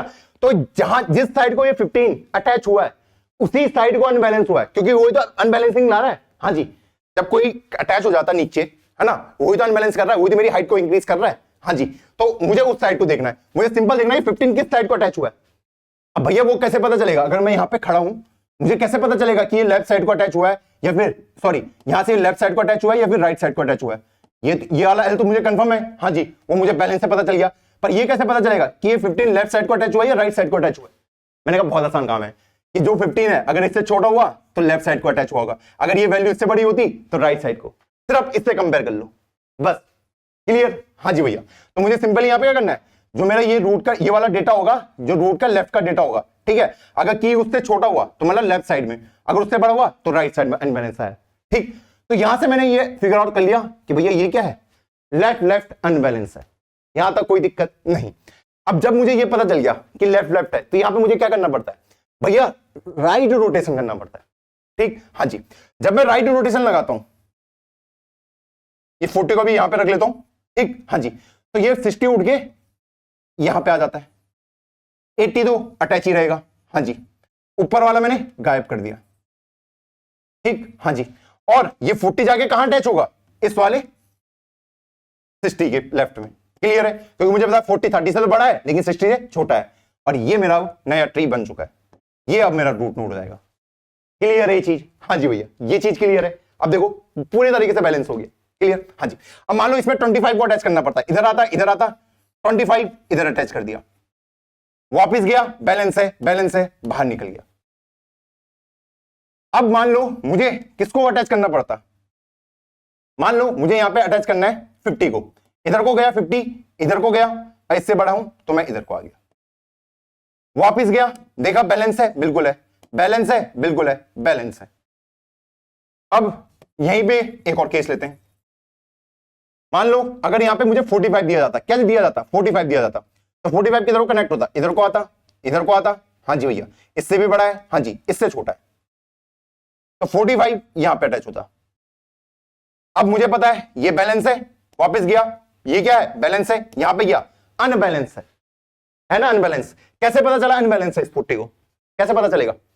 सेम लेफ्ट की हाइट माइनस राइट की हाइट, देखेगा 0 -2, वैल्यू क्या आई है, -2, -2 से क्या पता चलेगा कि भैया जो बैलेंसिंग है, जो बिगड़ी है वो राइट साइड को बिगड़ी है। अब वो कौन सी है, राइट लेफ्ट है या राइट राइट है, वो कैसे पता चलेगा? जो ये नंबर जो आपने अटैच किया था ना, उसको इससे कंपेयर कर लेना, अगर वो छोटा हुआ तो मुझे पता है राइट लेफ्ट वाली अनबैलेंसिंग हुई, अगर ये वैल्यू बड़ी होती तो राइट राइट वाली अनबैलेंसिंग होती। क्लियर? हाँ जी, तो मुझे यहां पे पता चल गया राइट लेफ्ट वाली मेरी क्या है, अनबैलेंसिंग है। इस केस में क्या करना पड़ता है बताइए, जब राइट लेफ्ट वाला होता है सबसे पहले मुझे क्या करना पड़ता है, जब राइट लेफ्ट वाला होता है कि मिडिल वाले को रोटेट करो, राइट रोटेशन, तो जब मैं इसको राइट को रोटेट करूंगा 50 को, तो 50 इसके 45 के कहां चले जाएगा, राइट में। क्लियर? हाँ जी, तो ये कुछ ऐसा दिखेगा, पहला रोटेशन ऐसा, हाँ जी, और फिर मुझे कौन सा रोटेशन लगाना है, लेफ्ट रोटेशन, टॉप वाले को, बस ये इसके साथ अटैच, 2 स्टेप में। अब मैं कहां गया, वापस गया, मैंने देखा क्या ये है सही से, इसने देखा इधर की हाइट 1 है और इधर की हाइट 2 है, इसने कहा बिल्कुल सही है, वापस गया, इधर की हाइट 3 है, इधर की हाइट 2 है, बिल्कुल सही है। अब यहां पे एक और चीज है भैया, बहुत सारे केसेस बता रहे हो आप, देखो इसका ना बस आपको पॉइंटर याद रखना, बाकी कुछ नहीं रखना, ठीक है। अब देखो जब मैं 60 पे हूं, मान लो मैं 60 पे हूं, मेरे को अपनी टाइम कॉम्प्लेक्सिटी डिक्रीज करनी है एक तरीके से। जब मैं 60 पे प्रेजेंट हूं तो मैं यहां पे क्या देख रहा हूं, मैं सिंपली यहां पे ये देख रहा हूं ना, मैं क्या कर रहा हूं, राइट की हाइट कैलकुलेट कर रहा हूं, हाँ जी भैया, और लेफ्ट की हाइट कैलकुलेट कर रहा हूं, तभी तो बैलेंसिंग निकाल पाऊंगा, हाँ जी। अब अगर मैं राइट की हाइट कैलकुलेट करने चला गया, यहां से कोई एक नया फंक्शन लिख दिया और लेफ्ट की हाइट भी कैलकुलेट करने चल गया और उसके लिए एक फंक्शन लिख दिया, तो मेरी टाइम कॉम्प्लेक्सिटी नहीं बढ़ेगी। क्लियर है ना? जब मैं वापस आ रहा हूं तो मैं बैलेंसिंग देख रहा हूं, बैलेंसिंग लिए क्या चाहिए, राइट की हाइट कितनी है, लेफ्ट की हाइट कितनी है, हाँ जी, सिंपल सा लॉजिक है, हाँ जी। तो अगर मैं उनको चेक करने लग गया तो मेरी दिक्कतें आएंगी नहीं आएंगी, हाँ जी भैया, दिक्कतें आएंगी कि बार बार मेरी टाइम कॉम्प्लेक्सिटी इंक्रीज हो रही है। तो जो भी मेरा नोड होगा, जब भी मैं नोड बनाऊंगा उसमें मैं 4 चीजें डाल दूंगा, एक तो डेटा, एक लेफ्ट, एक राइट, और उस नोड की हाइट भी वहीं पे स्टोर करा दूंगा, ताकि मुझे बार बार ना चेक ना करना पड़े। अगर मैं इस नोड पे बार बार चेक करने लग गया ना, फालतू में टाइम कॉम्प्लेक्सिटी इंक्रीज होगी और कुछ नहीं होगा। क्लियर है ये चीज? हाँ जी भैया, तो नोड के अंदर ये 4 वैल्यू होंगी, डेटा, लेफ्ट, राइट और हाइट भी। क्लियर है? हाँ जी। मान लो अभी इसको पता है, ठीक है, इसको, तो इस 60 की अगर मैं हाइट पूछो कितनी होगी, 1 2 3, और राइट की हाइट देखेगा 1 2, तो इसकी हाइट ये 3 स्टोर करवा लेगा। कैलकुलेट कैसे करी, लेफ्ट की हाइट 2 है, राइट की हाइट 1 है, तो 1 plus maximum of left comma right, तो मुझे वो अपडेट होके वो 3 बन जाएगा ऐसे। क्लियर? हाँ जी। तो जब भी आप रिटर्न जाओगे ना, आप हाइट को अपडेट करते हुए चलना। क्लियर? हाँ जी। अब मान लो इसी में, ये तो बहुत बड़ा बन गया एग्जांपल। अब मान लो इसी में मैं एक और नंबर अटैच कर रहा हूं, उसको मान लेते हैं हम 80 मान लेते हैं, 90 मान लेते हैं। तो 90 कैसे अटैच होगा? इसको पता है इसकी हाइट कितनी है, 1 2 1 2 3, इसकी हाइट है 4, इसने अपनी हाइट 4 स्टोर करा रही है, ठीक है। इसने 3, इसने 1, इसने 2, ऐसी सबकी हाइट अपने अपने के पास है, ठीक। 90 को देखा, 90 इधर गया, हाँ जी भैया, बड़ा है बड़ा है बड़ा है, और 90 यहां जाके अटैच हो गया। क्लियर? हाँ जी। 90 जैसे अटैच हुआ, 90 को तो पता है मेरी हाइट कितनी है, हाँ जी। अब ये वापस जा रहा है, जब ये वापस जाएगा तो ये इसकी भी हाइट को अपडेट करते हुए चलेगा। ये अपनी हाइट कैसे अपडेट करेगा कि मेरे राइट की हाइट कितनी है, लेफ्ट की हाइट कितनी है। देख, राइट की 1 है, लेफ्ट की 0 है, तो अपनी हाइट को ये 2 बना देगा। क्लियर? फिर ये वापस गया, क्योंकि बैलेंस तो है ही है, पहले चेक कर लूंगा बैलेंस है या नहीं है। मैंने देखा 60 तो बैलेंस है। कैसे पता चलेगा कि राइट की हाइट 2 है, लेफ्ट की हाइट भी 2 है, 2 - 2 0, मुझे पता बैलेंस तो है। ये बोलेगा पहले मैं अपनी हाइट को अपडेट कर देता हूं, तो 2 + 1 plus maximum of left comma right, किसकी हाइट ज्यादा है, तो मैंने यहाँ पे 3 रहने दिया। फिर मैं वापस गया, क्या ये बैलेंस है, मैं इसको पूछ रहा हूं क्या ये बैलेंस है। इसने देखा अब ये अनबैलेंस हो गया है क्या, नहीं अभी अनबैलेंस नहीं हुआ है, क्योंकि इसको पता है कि मेरे राइट की हाइट 3 है, लेफ्ट की हाइट 2 है, तो 2 - 3 - 1, अभी भी ये बैलेंस है, ठीक। बोलेगा मेरी हाइट को अपडेट कर दो। हाइट कैसे अपडेट होगी, 1 प्लस मैक्सिमम ऑफ जो इन दोनों में से होगा, तो 4 बाहर। तो जब भी आप रिटर्न आओगे ना, रिटर्न वापस, हाइट को अपडेट करना मत भूलना, वरना दिक्कत हो जाएगी। क्लियर? हाँ जी। जब भी मैं वापस आ रहा हूं, मुझे हाइट को अपडेट करते रहना है। आई होप यहां तक हमने बहुत सारे केसेस को कवर कर लिया है, ठीक। बैलेंसिंग का मुझे पता चल चुका है। अब आप सोचोगे भैया इसका कोड तो ऐसा होगा कि मेरा तो दिमाग ही खराब हो जाएगा, लग रहा होगा आपको। देखो कोड बहुत सिंपल है, हम सीधा कोड एडिटर में चलते हैं और आपको यूं इसको चमका दूंगा, आपको लगेगा इससे इजी कॉन्सेप्ट तो कुछ था ही नहीं। क्लियर? हाँ जी भैया। तो चलो चलते हैं कोड पार्ट पे। चलो अपने कोड को इंप्लीमेंट करते हैं। आज हम एक नई तरीके से इसको इंप्लीमेंट करने वाले हैं, आपको मजा आएगा। Has include iostream using name space standard int main function में आ जाते हैं और सबसे पहले अपने नोड को डिफाइन करते हैं कि हमारा नोड कैसा दिखेगा। क्लास नोड, यहां तक किसी को कोई दिक्कत नहीं, इसे पब्लिक कर देते हैं। अब यहां पे किस किस चीज की रिक्वायरमेंट होगी उसको हम देख लेते हैं। सबसे पहले एक इंटीजर मुझे डेटा चाहिए होगा, एक मुझे हाइट चाहिए, उसी के साथ ही एक नोड पॉइंटर लेफ्ट और एक पॉइंटर राइट। इन चीजों की मुझे रिक्वायरमेंट पड़ेगी। इसके बाद इसका कंस्ट्रक्टर बना लेते हैं इंटीजर वैल्यू, ताकि जैसी कोई ऑब्जेक्ट फॉर्म होगा उसमें मैं अपडेट कर दूंगा। तो डेटा के अंदर तो चल जाएगी जो भी वैल्यू होगी। क्लियर? हाँ जी। हाइट हो जाएगी उसकी 1 और लेफ्ट और राइट कितना हो जाएगा, सिंपल सा अपना नल, क्योंकि जब मेरे पास सिर्फ एक नोड होगा तो उसकी वैल्यू इसके अंदर चल जाएगी डेटा के अंदर। हाँ जी। एक नोड की हाइट कितनी होती है, 1 ही होती है, और उसका लेफ्ट और राइट क्या होता है, नल होता है। तो ये मैंने नोड को इस तरीके से डिफाइन कर दिया। अब हम आते हैं अपने मेन फंक्शन में। तो इसमें आते हैं, तो सबसे पहले एक नोड पॉइंटर रूट मैं ले लेता हूं और इनिशियली इसको नल कर देता हूं। क्लियर? हाँ जी भैया। अब यहां से मैं एक इंसर्ट फंक्शन बनाता हूं कि इंसर्शन नहीं तो करना मुझे। हाँ जी। तो उसमें क्या क्या इंसर्ट करवाना है वो मैं अब देख लेता हूं। तो मैं यहां पे पास करवा दूंगा एक अपना रूट को और एक अपनी की को। मान लो सबसे पहले मुझे इंसर्ट कराना है 10 को, चलिए, और यहां से मुझे एक एड्रेस रिटर्न होकर आएगा, उसको मैं रूट के अंदर ही स्टोर करा दूंगा। क्लियर? हाँ जी। उसके बाद ऐसे इसी कोड को कॉपी पेस्ट कर लेता हूं, जितने भी इंसर्शन मुझे करने हो, 3 4 5 6 7 8 कर लेते हैं। क्लियर? यहां पे मैं 20 डाल देता हूं, यहां पे 30, यहां पे 50, यहां पे 70, यहां पे 5, ये इंसर्शन है, ठीक। हाँ जी। और यहां पे 100 और यहां पे 95। एक चीज ध्यान देना, जो भी मैं इसका कोड लिखने वाला हूं उसमें डुप्लीकेट एलिमेंट्स प्रेजेंट नहीं होंगे। Duplicate elements are duplicates element not allowed. Clear? हाँ जी, अगर डुप्लीकेट एलिमेंट आता है उसको मैं अपने इविल ट्री के अंदर नहीं डालूंगा। क्लियर ये चीज? हाँ जी भैया। तो ये मैंने इसके लिए उसी के हिसाब से मैं इसका कोड लिखने वाला हूं। तो यहां पे आ जाते हैं, अब हम आते हैं अपने इंसर्शन कि मेरा इंसर्शन का कोड किस तरीके से दिखने वाला है। तो चलो आ जाते हैं उसी पे। तो भैया यहां पे सिंपली सबसे पहला स्टेप मेरा क्या होगा कि भैया इंसर्शन का कोड लिखो। तो भैया उसका रिटर्न टाइप क्या होगा? Node pointer insert. तो यहां पे मुझे देना होगा node pointer root comma integer की कि किस वैल्यू को मुझे इंसर्ट कराना है। इनिशियली तो मुझे पता है रूट क्या है? नल है। ठीक, हाँ जी। अब यहां पे क्या क्या केस बनेंगे उसको देख लेते हैं। या तो जो मैंने भेजा है जो भी नोड, ठीक है, वो नल होगा, या फिर इसको लिख सकता हूं डजंट एग्जिस्ट, या फिर एग्जिस्ट करता होगा। डजंट एग्जिस्ट की क्या प्रॉपर्टी हो जाएगी? सिंपल है, इफ नॉट रूट, अगर रूट नल है तो मुझे सिंपली क्या करना है? एक न्यू नोड क्रिएट करना है और उसके अंदर इस की को भेज देना है। क्लियर? हाँ जी। और इसी को मैं रिटर्न करवा दूंगा। सिंपल सा स्टेप है, कोई बड़ा टास्क मैंने यहां पे नहीं किया है। आई होप आपको ये क्लियर होगा कि किस तरीके से मैंने इस स्टेप को लिखा है। चलिए, ये तो हमें समझ आ गया।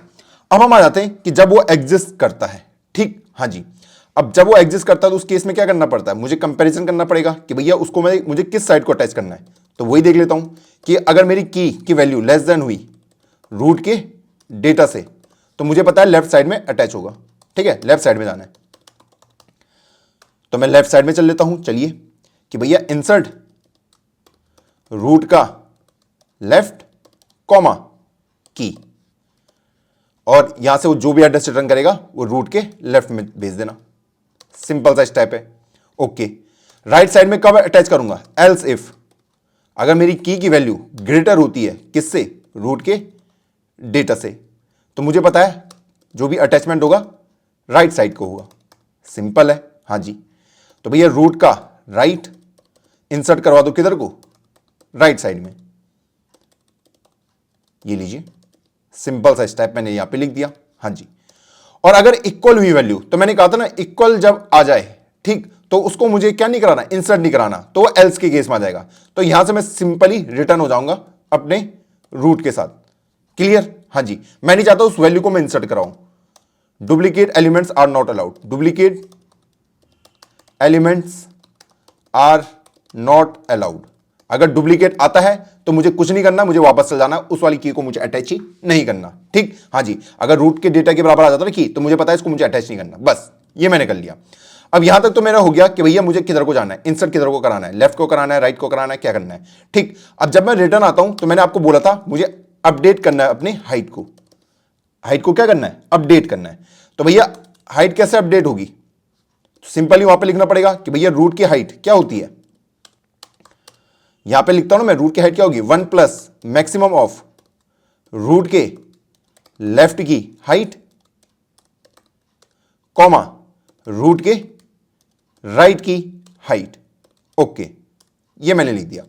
अब आप में से बहुत सारे बच्चे क्वेश्चन पूछेंगे, भैया ऐसा भी तो हो सकता है कि रूट का लेफ्ट एग्जिस्ट ना करे, तो उस केस में ये तो एरर दे देगा। हां जी, वो केस हमारे पास आ सकता है। अब उसको मैं यहीं पे ना लिखते हुए एक काम करते हैं, यहां पे एक इससे बढ़िया एक फंक्शन बना लेते हैं। क्या बना लेते हैं? फंक्शन बना लेते हैं। इसकी जगह क्या लिख दूंगा कि भैया मैं लिख दूंगा गेट हाइट, जिससे मुझे हाइट पता चल जाए रूट के लेफ्ट की, कॉमा गेट हाइट रूट के राइट की। ये फंक्शन बना दिया मैंने। ये क्यों लिखा अभी आपको समझ आएगा। तो मैं गेट हाइट वाला का एक फंक्शन बना लेता हूं। तो यहां पे मैं लिख देता हूं इंटीजर गेट हाइट, यहीं पे उसको डिफाइन कर दूंगा नोड पॉइंटर रूट। अगर रूट नल हुआ तो मुझे पता है हाइट कितनी होगी? 0 होगी। सिंपल सा है, हां जी। नहीं तो रिटर्न कर दो किसको? जो रूट की हाइट होने वाली है, बस। वरना यहीं पे मुझे इफ एल्स की बहुत सारी कंडीशन लिखनी पड़ती यहीं पे, है ना, कि पहले चेक करो लेफ्ट एग्जिस्ट करता नहीं करता, नहीं करता तो हाइट 0 मानो, करता है तो हाइट निकालो। मैंने इससे बढ़िया एक फंक्शन ही मिला लिया कि जो मुझे लेफ्ट की हाइट दे देगा और राइट की हाइट दे देगा। ठीक, वो फंक्शन मैंने यहां पे लिख दिया। क्लियर? हाँ जी। आप यहां पे भी कर सकते हो, पर वो कोड बहुत लंबा हो जाएगा। कोड थोड़ा ना रीडेबल भी होना चाहिए, तभी तो आपको दिखोगे कि हाँ भाई ये बहुत ही मस्त कोडर है। चलिए, अब जब मैंने हाइट निकाल दी, हाइट मुझे पता चल चुकी है, मैंने कहा था ना उसके बाद क्या चेक करना है? बैलेंसिंग चेक करना है कि बैलेंस है या नहीं है। तो बैलेंसिंग चेक कैसे होती है उसको भी देख लेते हैं। इंटीजर बैलेंसिंग चेक करने के लिए, ठीक है। तो बैलेंस के लिए मुझे क्या चेक करना पड़ता है, वही फिर से सेम कहानी कि रूट का लेफ्ट माइनस रूट का राइट, ये तो करना पड़ता है कि रूट के लेफ्ट की हाइट कितनी है और रूट के राइट की हाइट कितनी है, उनको मैं माइनस करता हूं, वैसे तो निकालता हूं। हाँ जी, तो इसकी जगह में एक फंक्शन ही हम बना लेते हैं जो हमें बता देगा कि भैया गेट बैलेंस, और रूट को पास कर दूंगा जो मुझे बता देगा कि ये बैलेंस है या नहीं है, ठीक है। तो उस फंक्शन को भी लिख देते हैं, integer get balance node pointer root. हाँ जी, अब यहां पे क्या करना है, जब मैं इसकी वो निकालूंगा बैलेंस, तो मुझे सिंपल यहां पे क्या करना है, यहां पे लिखना है return get height of root के लेफ्ट की हाइट बताओ माइनस गेट हाइट रूट के राइट की। सिंपल सा है। हाँ जी, इस स्टेप में ये सारा स्टेप कंप्लीट हो जाएगा। तो इस तरीके से मैं बैलेंस निकाल सकता हूं, हाँ जी, किसी भी नोट का, है ना। क्योंकि मुझे लेफ्ट की हाइट पता चल गई है, राइट की हाइट पता चल गई है, उसका जो भी माइनस आएगा वो मुझे यहां पे आंसर मिल जाएगा। अब बैलेंसिंग की वजह से अब मुझे अपने आंसर को चेक करना पड़ेगा, ठीक। हाँ जी, अगर मेरे बैलेंस की वैल्यू ग्रेटर देन 1 होती है, ठीक है, तो मुझे पता चल जाएगा कि भाई ये अनबैलेंस है। या फिर अगर बैलेंस की वैल्यू लेस देन -1 होती है, तो तब भी मुझे पता चल जाएगा कि यहां पे कुछ ना कुछ अनबैलेंसिंग चल रही है। क्लियर। हाँ जी, तो एक काम करते हैं, अपने इसको देखते हैं कोड को कि भैया इसमें कह क्या रहा है। देखो यहां पे आप, आई होप आपको डायग्राम दिख रहा होगा, मैंने इसको आपके लिए स्पेशली लिखा है। मैंने क्या कहा, अगर बैलेंस की ग्रेटर देन 1 होता है, ठीक, तो मुझे पता है अनबैलेंस हो चुका वहां पे, ठीक है, उसको बैलेंस करना पड़ेगा। क्योंकि उसने क्या कहा है कि लेफ्ट की हाइट माइनस राइट की हाइट, उसने मुझे कुछ रिजल्ट लाके दिया होगा। हाँ जी, अगर बैलेंस ग्रेटर देन 1 है तब भी अनबैलेंस है, अब बैलेंस अगर लेस देन -1 है तब भी अनबैलेंस है। जब बैलेंस ग्रेटर देन 1 होता है तो मुझे पता है कि भैया जो मेरी बैलेंसिंग होगी, जिस वजह से अनबैलेंस ये हो रखा है, वो किस साइड को होगा, लेफ्ट साइड को। क्लियर। हाँ जी, और जब बैलेंस की वैल्यू लेस देन -1 होगी तो उस केस में किधर को होगा, राइट साइड को।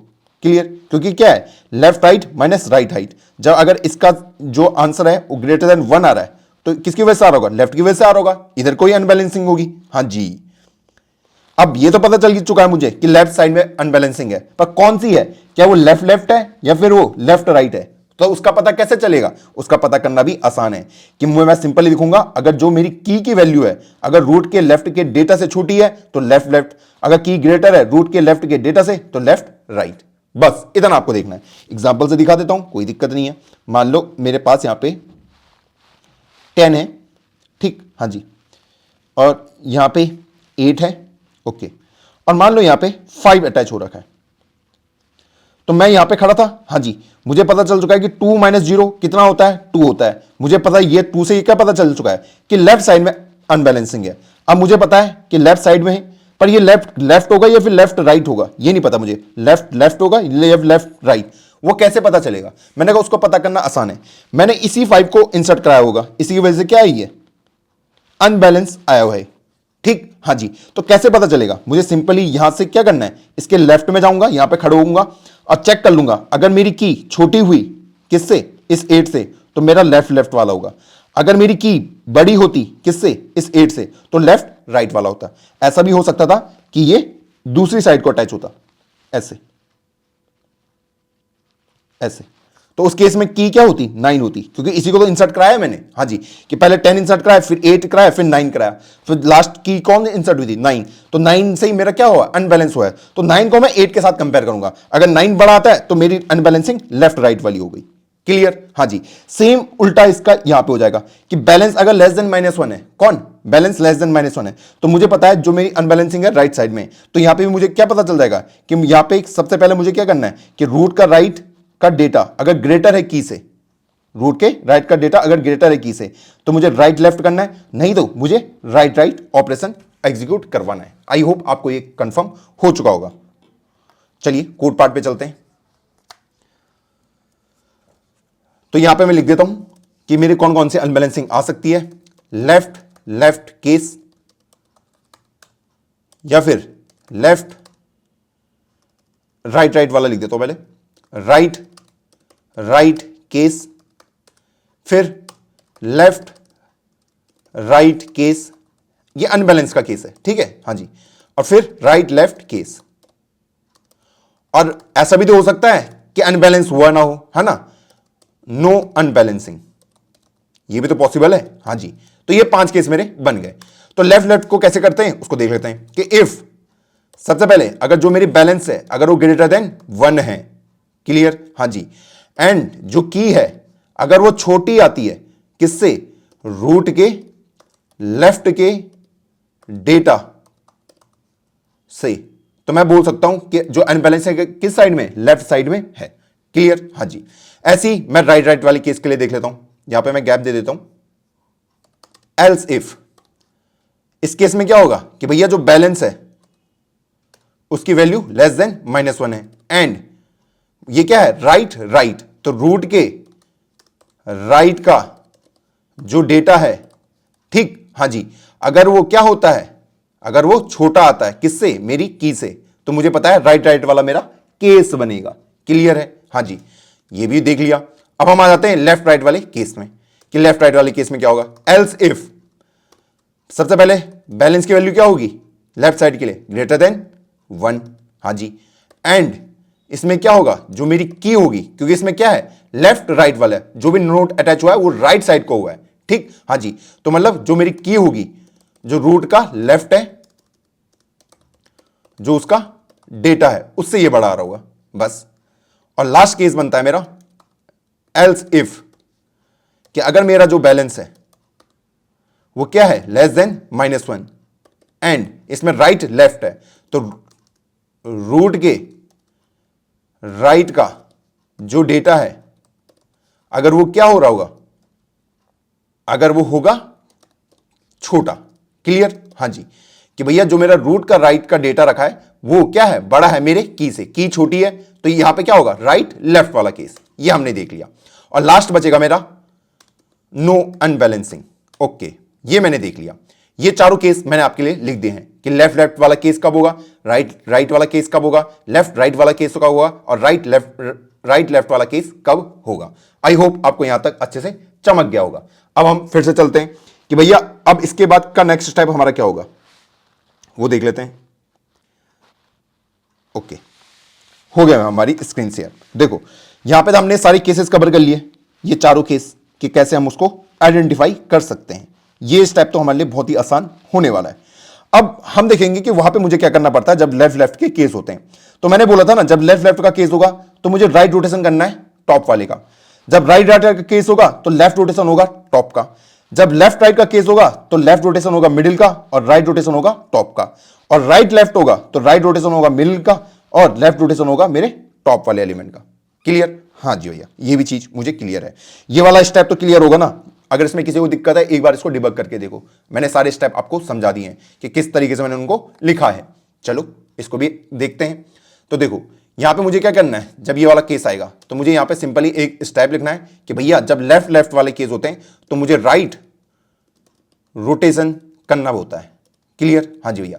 तो किसको करना है, रूट वाले को ही करना है, टॉप वाला जो एलिमेंट है, क्लियर, हाँ जी।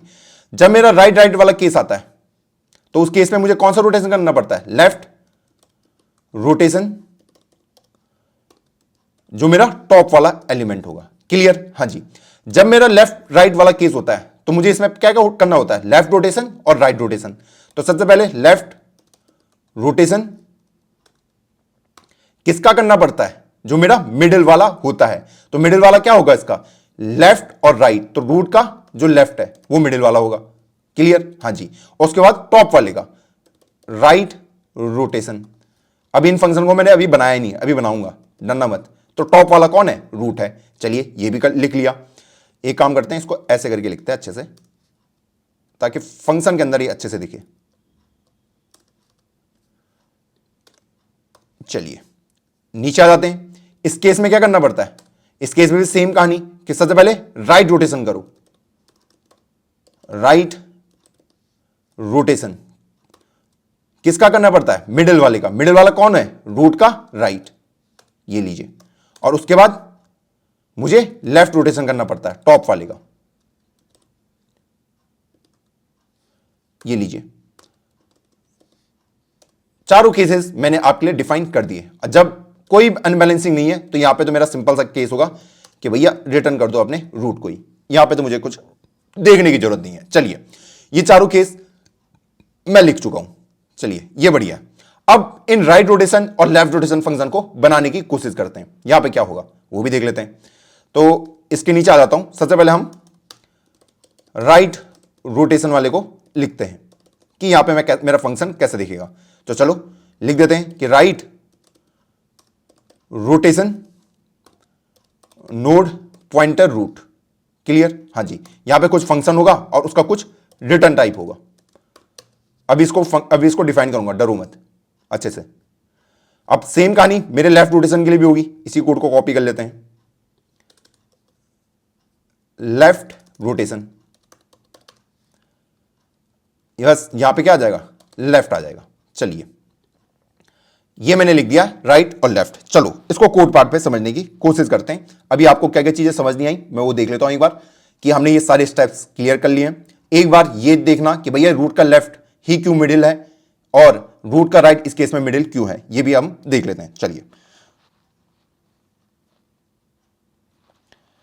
आई होप स्क्रीन शेयर हो गई। हाँ जी भैया, तो सबसे पहले मैं डिस्कस कर लेता हूं वो रूट का लेफ्ट और रूट का राइट। देखो जब मेरे पास लेफ्ट और राइट टाइप की होगी, ठीक है, ये मेरा रूट होगा, मुझे पता है इस टाइप का केस मेरे पास बना है, तो यहां पे मुझे सबसे पहले क्या करना पड़ता था, ए बी सी ये रहता था। हाँ जी, तो ये तो रूट मेरे पास है, तो सबसे पहले मैं किसको रोटेट करता था, मिडिल वाले को। और इसमें कौन सा रोटेशन करना है, सबसे पहले लेफ्ट रोटेशन, और किसको करना है, बी को। तो आप देख पा रहे हो बी कहां पे प्रेजेंट है, रूट के लेफ्ट में, रूट के लेफ्ट में, इसलिए मैंने इसको भेजा था कि इसका मिडिल वाले का वैल्यू क्या है, रूट का लेफ्ट, तो पहले उसको रोटेशन करो उसका। क्लियर? हाँ जी, तो वो कुछ ऐसा दिखेगा, ए सी और बी। क्लियर? हाँ जी भैया, इस तरीके से जब मैंने इसको सिर्फ लेफ्ट से रोटेट किया, उसके बाद आप इसको राइट में भी रोटेट कर दोगे कि भैया उसके बाद ये लास्ट में फाइनली आपका ऐसा दिखेगा कि टॉप वाले को राइट की साइड रोटेट कर दो।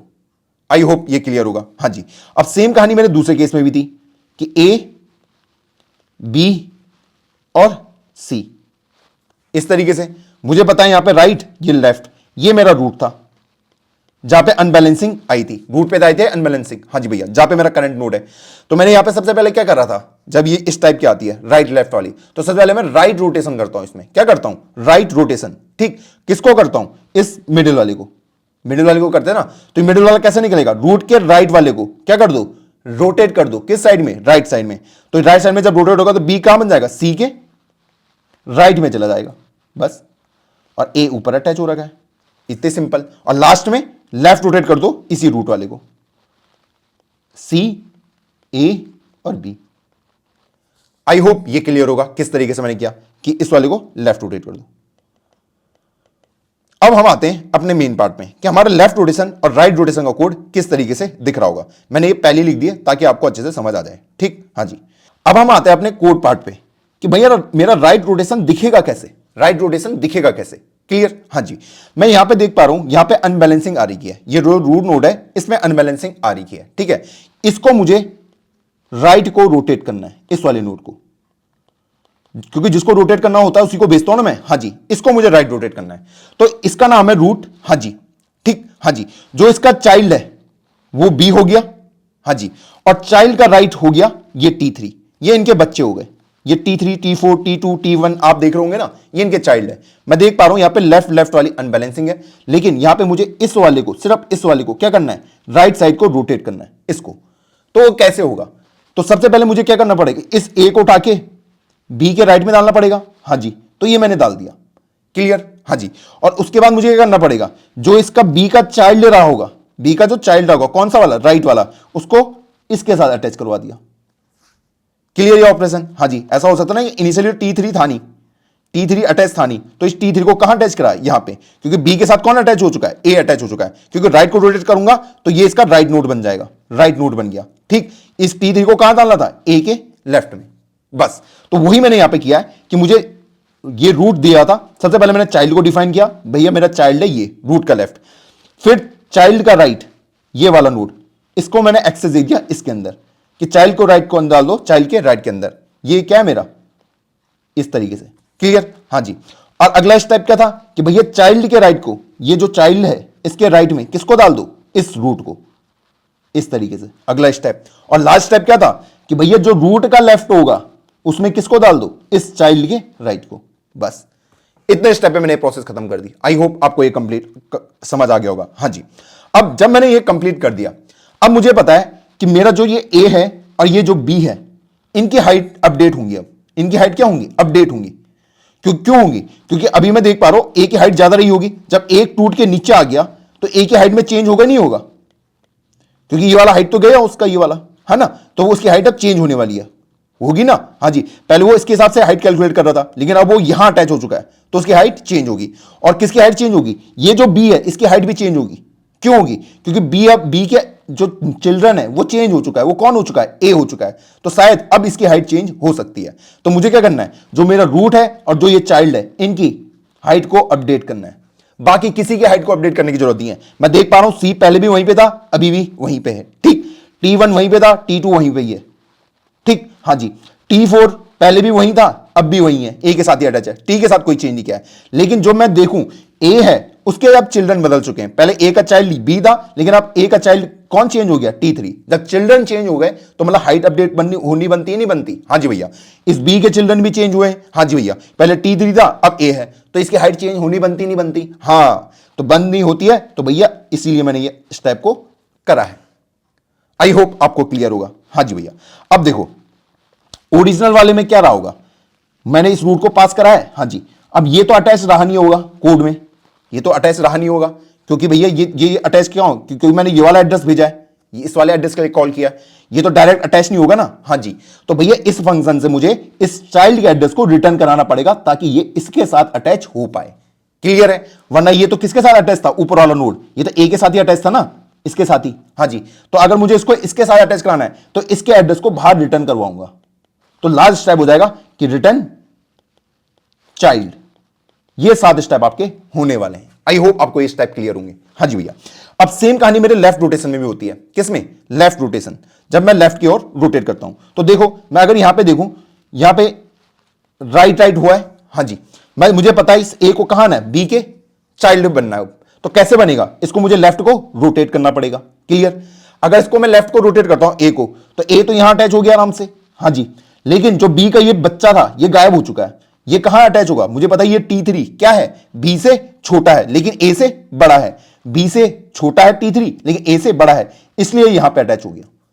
क्लियर, तो पहला स्टेप चाइल्ड में क्या करा, रूट के राइट को पॉइंट करवाओ। हाँ जी, फिर चाइल्ड के लेफ्ट को इसको स्टोर करा दो। ठीक है, तो चाइल्ड के जो लेफ्ट है उसको चाइल्ड के लेफ्ट के अंदर स्टोर करा दिया।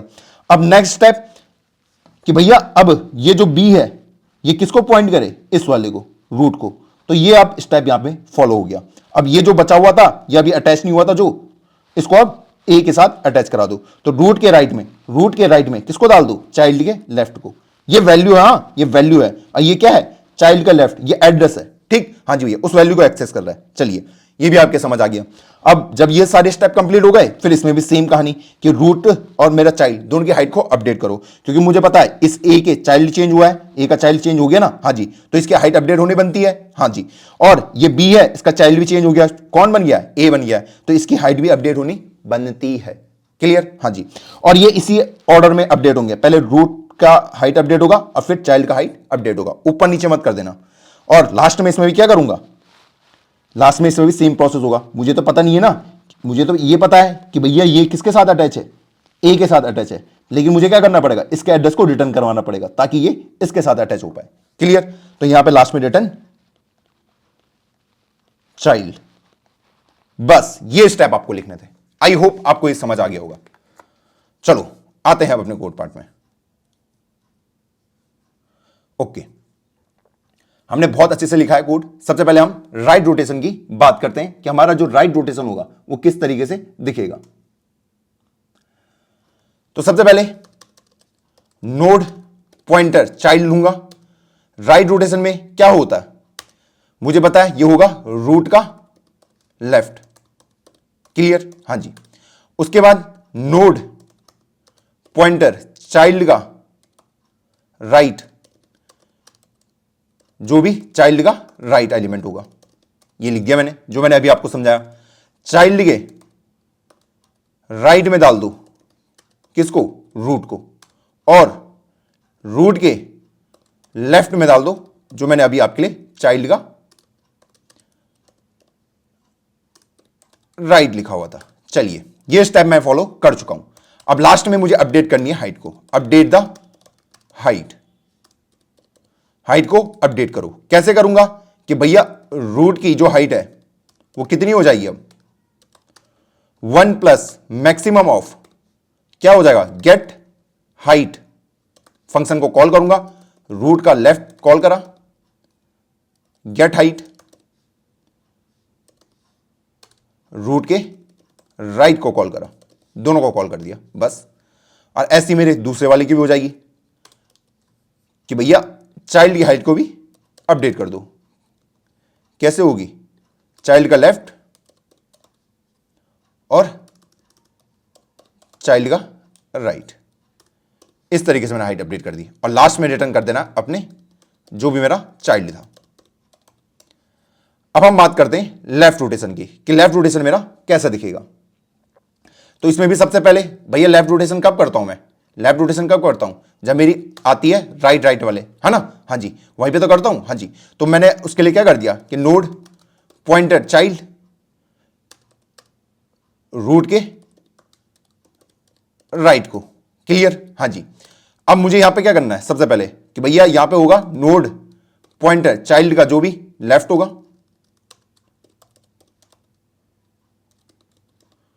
उसमें डाल दो रूट के, सॉरी चाइल्ड के लेफ्ट को। इसको मैंने स्टोर करा के रख दिया। चलिए बढ़िया है। अब लास्ट स्टेप क्या होगा, चाइल्ड के लेफ्ट में डाल दो रूट को, क्योंकि रूट को तो डालना था, हाँ जी भैया, क्योंकि जब मैं लेफ्ट में रोटेट करता हूं तो उस टाइम पे क्या करता हूं, जो रूट है वो किसके में आ जाता है, चाइल्ड के लेफ्ट में आ जाता है। चलिए बढ़िया है। और रूट के राइट में क्या आ जाता है, चाइल्ड का लेफ्ट। ये सारे स्टेप मैंने यहां पे लिख दिए। चलिए अब यहां पे भी हाइट को अपडेट करो। इसी ऊपर वाले कोड को कॉपी पेस्ट कर लेता हूं।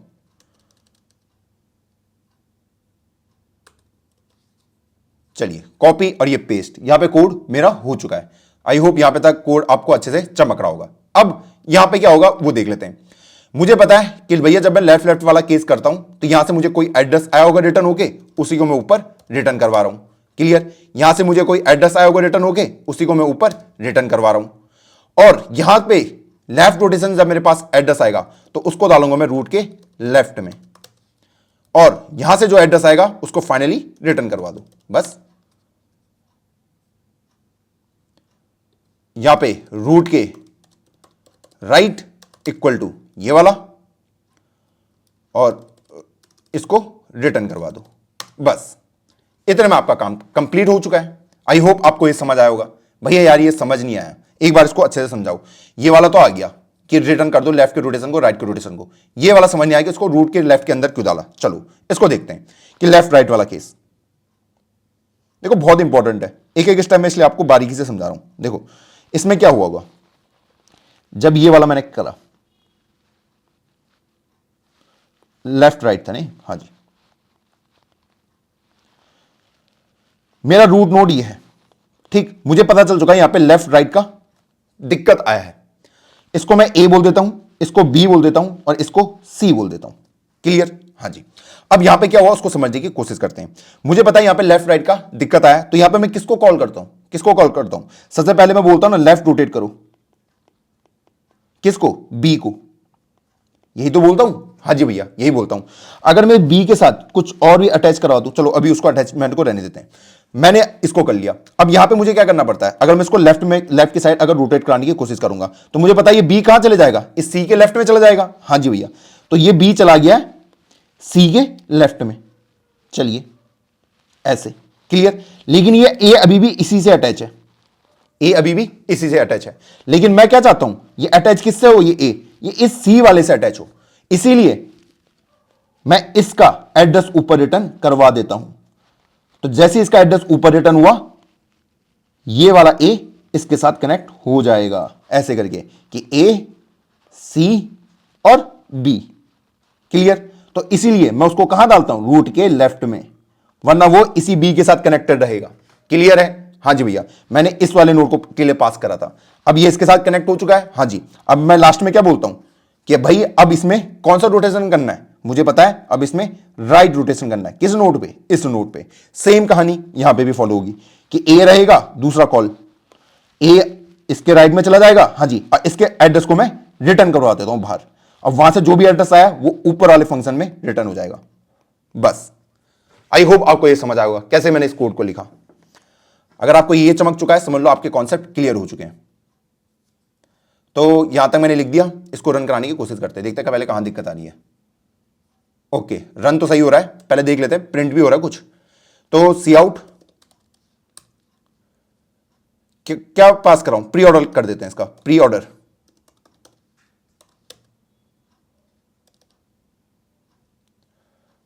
एंडल, और यहां से प्री ऑर्डर को कॉल कर लेता हूं। तो यहां जाते हैं, void preorder node pointer root, if not root return. नहीं दो, क्या करना पड़ता है, सबसे पहले सी आउट, जो भी रूट का डेटा होगा, फिर एक बार लेफ्ट में चले जाओ, रूट के लेफ्ट में, और एक बार रूट के राइट में चले जाओ। चलिए, तो भैया 20, 10, 5, 50, 30, 95, 70, 100। भैया यार अभी भी पता नहीं चल रहा ये सही बनाया नहीं बनाया, चलो इन ऑर्डर में प्रिंट करा देते हैं। तो सी आउट इन ऑर्डर,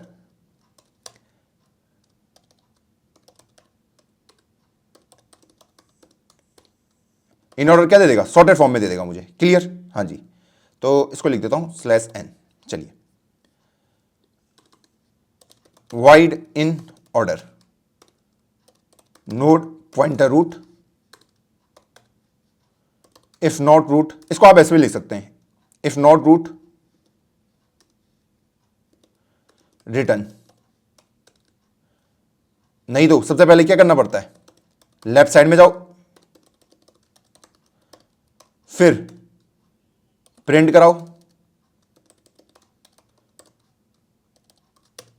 और फिर राइट साइड में जाओ।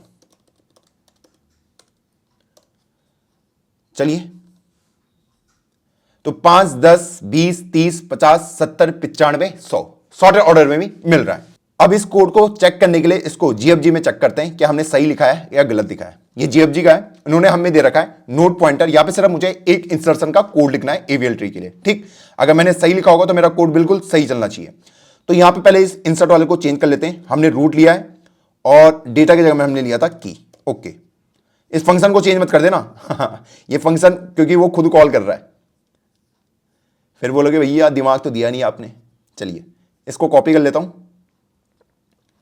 और इसको इसके अंदर पेस्ट कर देते हैं। चलिए, बस यहां पे मुझे इस फंक्शन का नाम थोड़ा चेंज करना पड़ेगा,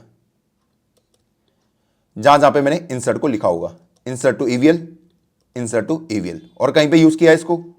नहीं भैया, और कहीं यूज नहीं किया। चलो, और उसके अलावा जो मैंने बाकी कोड लिखा था उसको भी तो कॉपी पेस्ट करना पड़ेगा। वहां पे नोड उसने मुझे बना के दे रखा ऑलरेडी, जिस टाइप से मैंने बनाया है। आ जाओ, नीचे आ जाओ और आ जाओ। चलिए, बढ़िया, बहुत सही, बढ़िया। चलो कंपाइल एंड रन करते हैं। क्या सही से काम कर भी रहा है या ऐसी है? अरे वाह, सबमिट करते हैं। अरे यार, ये क्या हो रहा है?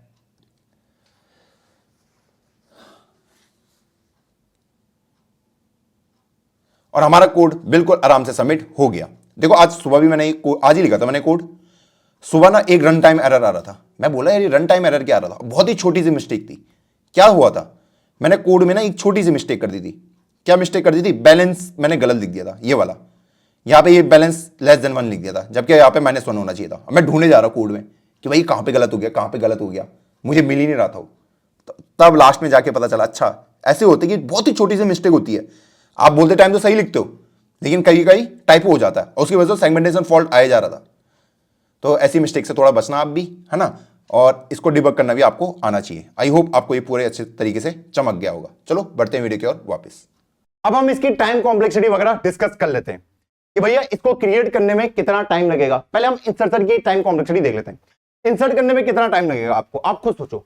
मान लो अगर मैं कोई यहां पे एक नोड को अटैच कराता हूं 15 को, तो 20 पहले इधर आया, फिर वो इधर को गया, ठीक, 15 यहां पे अटैच हो गया, हाँ जी, और उसके बाद ये वापस जाता है बैलेंसिंग चेक करते हुए और बाहर निकल जाता है।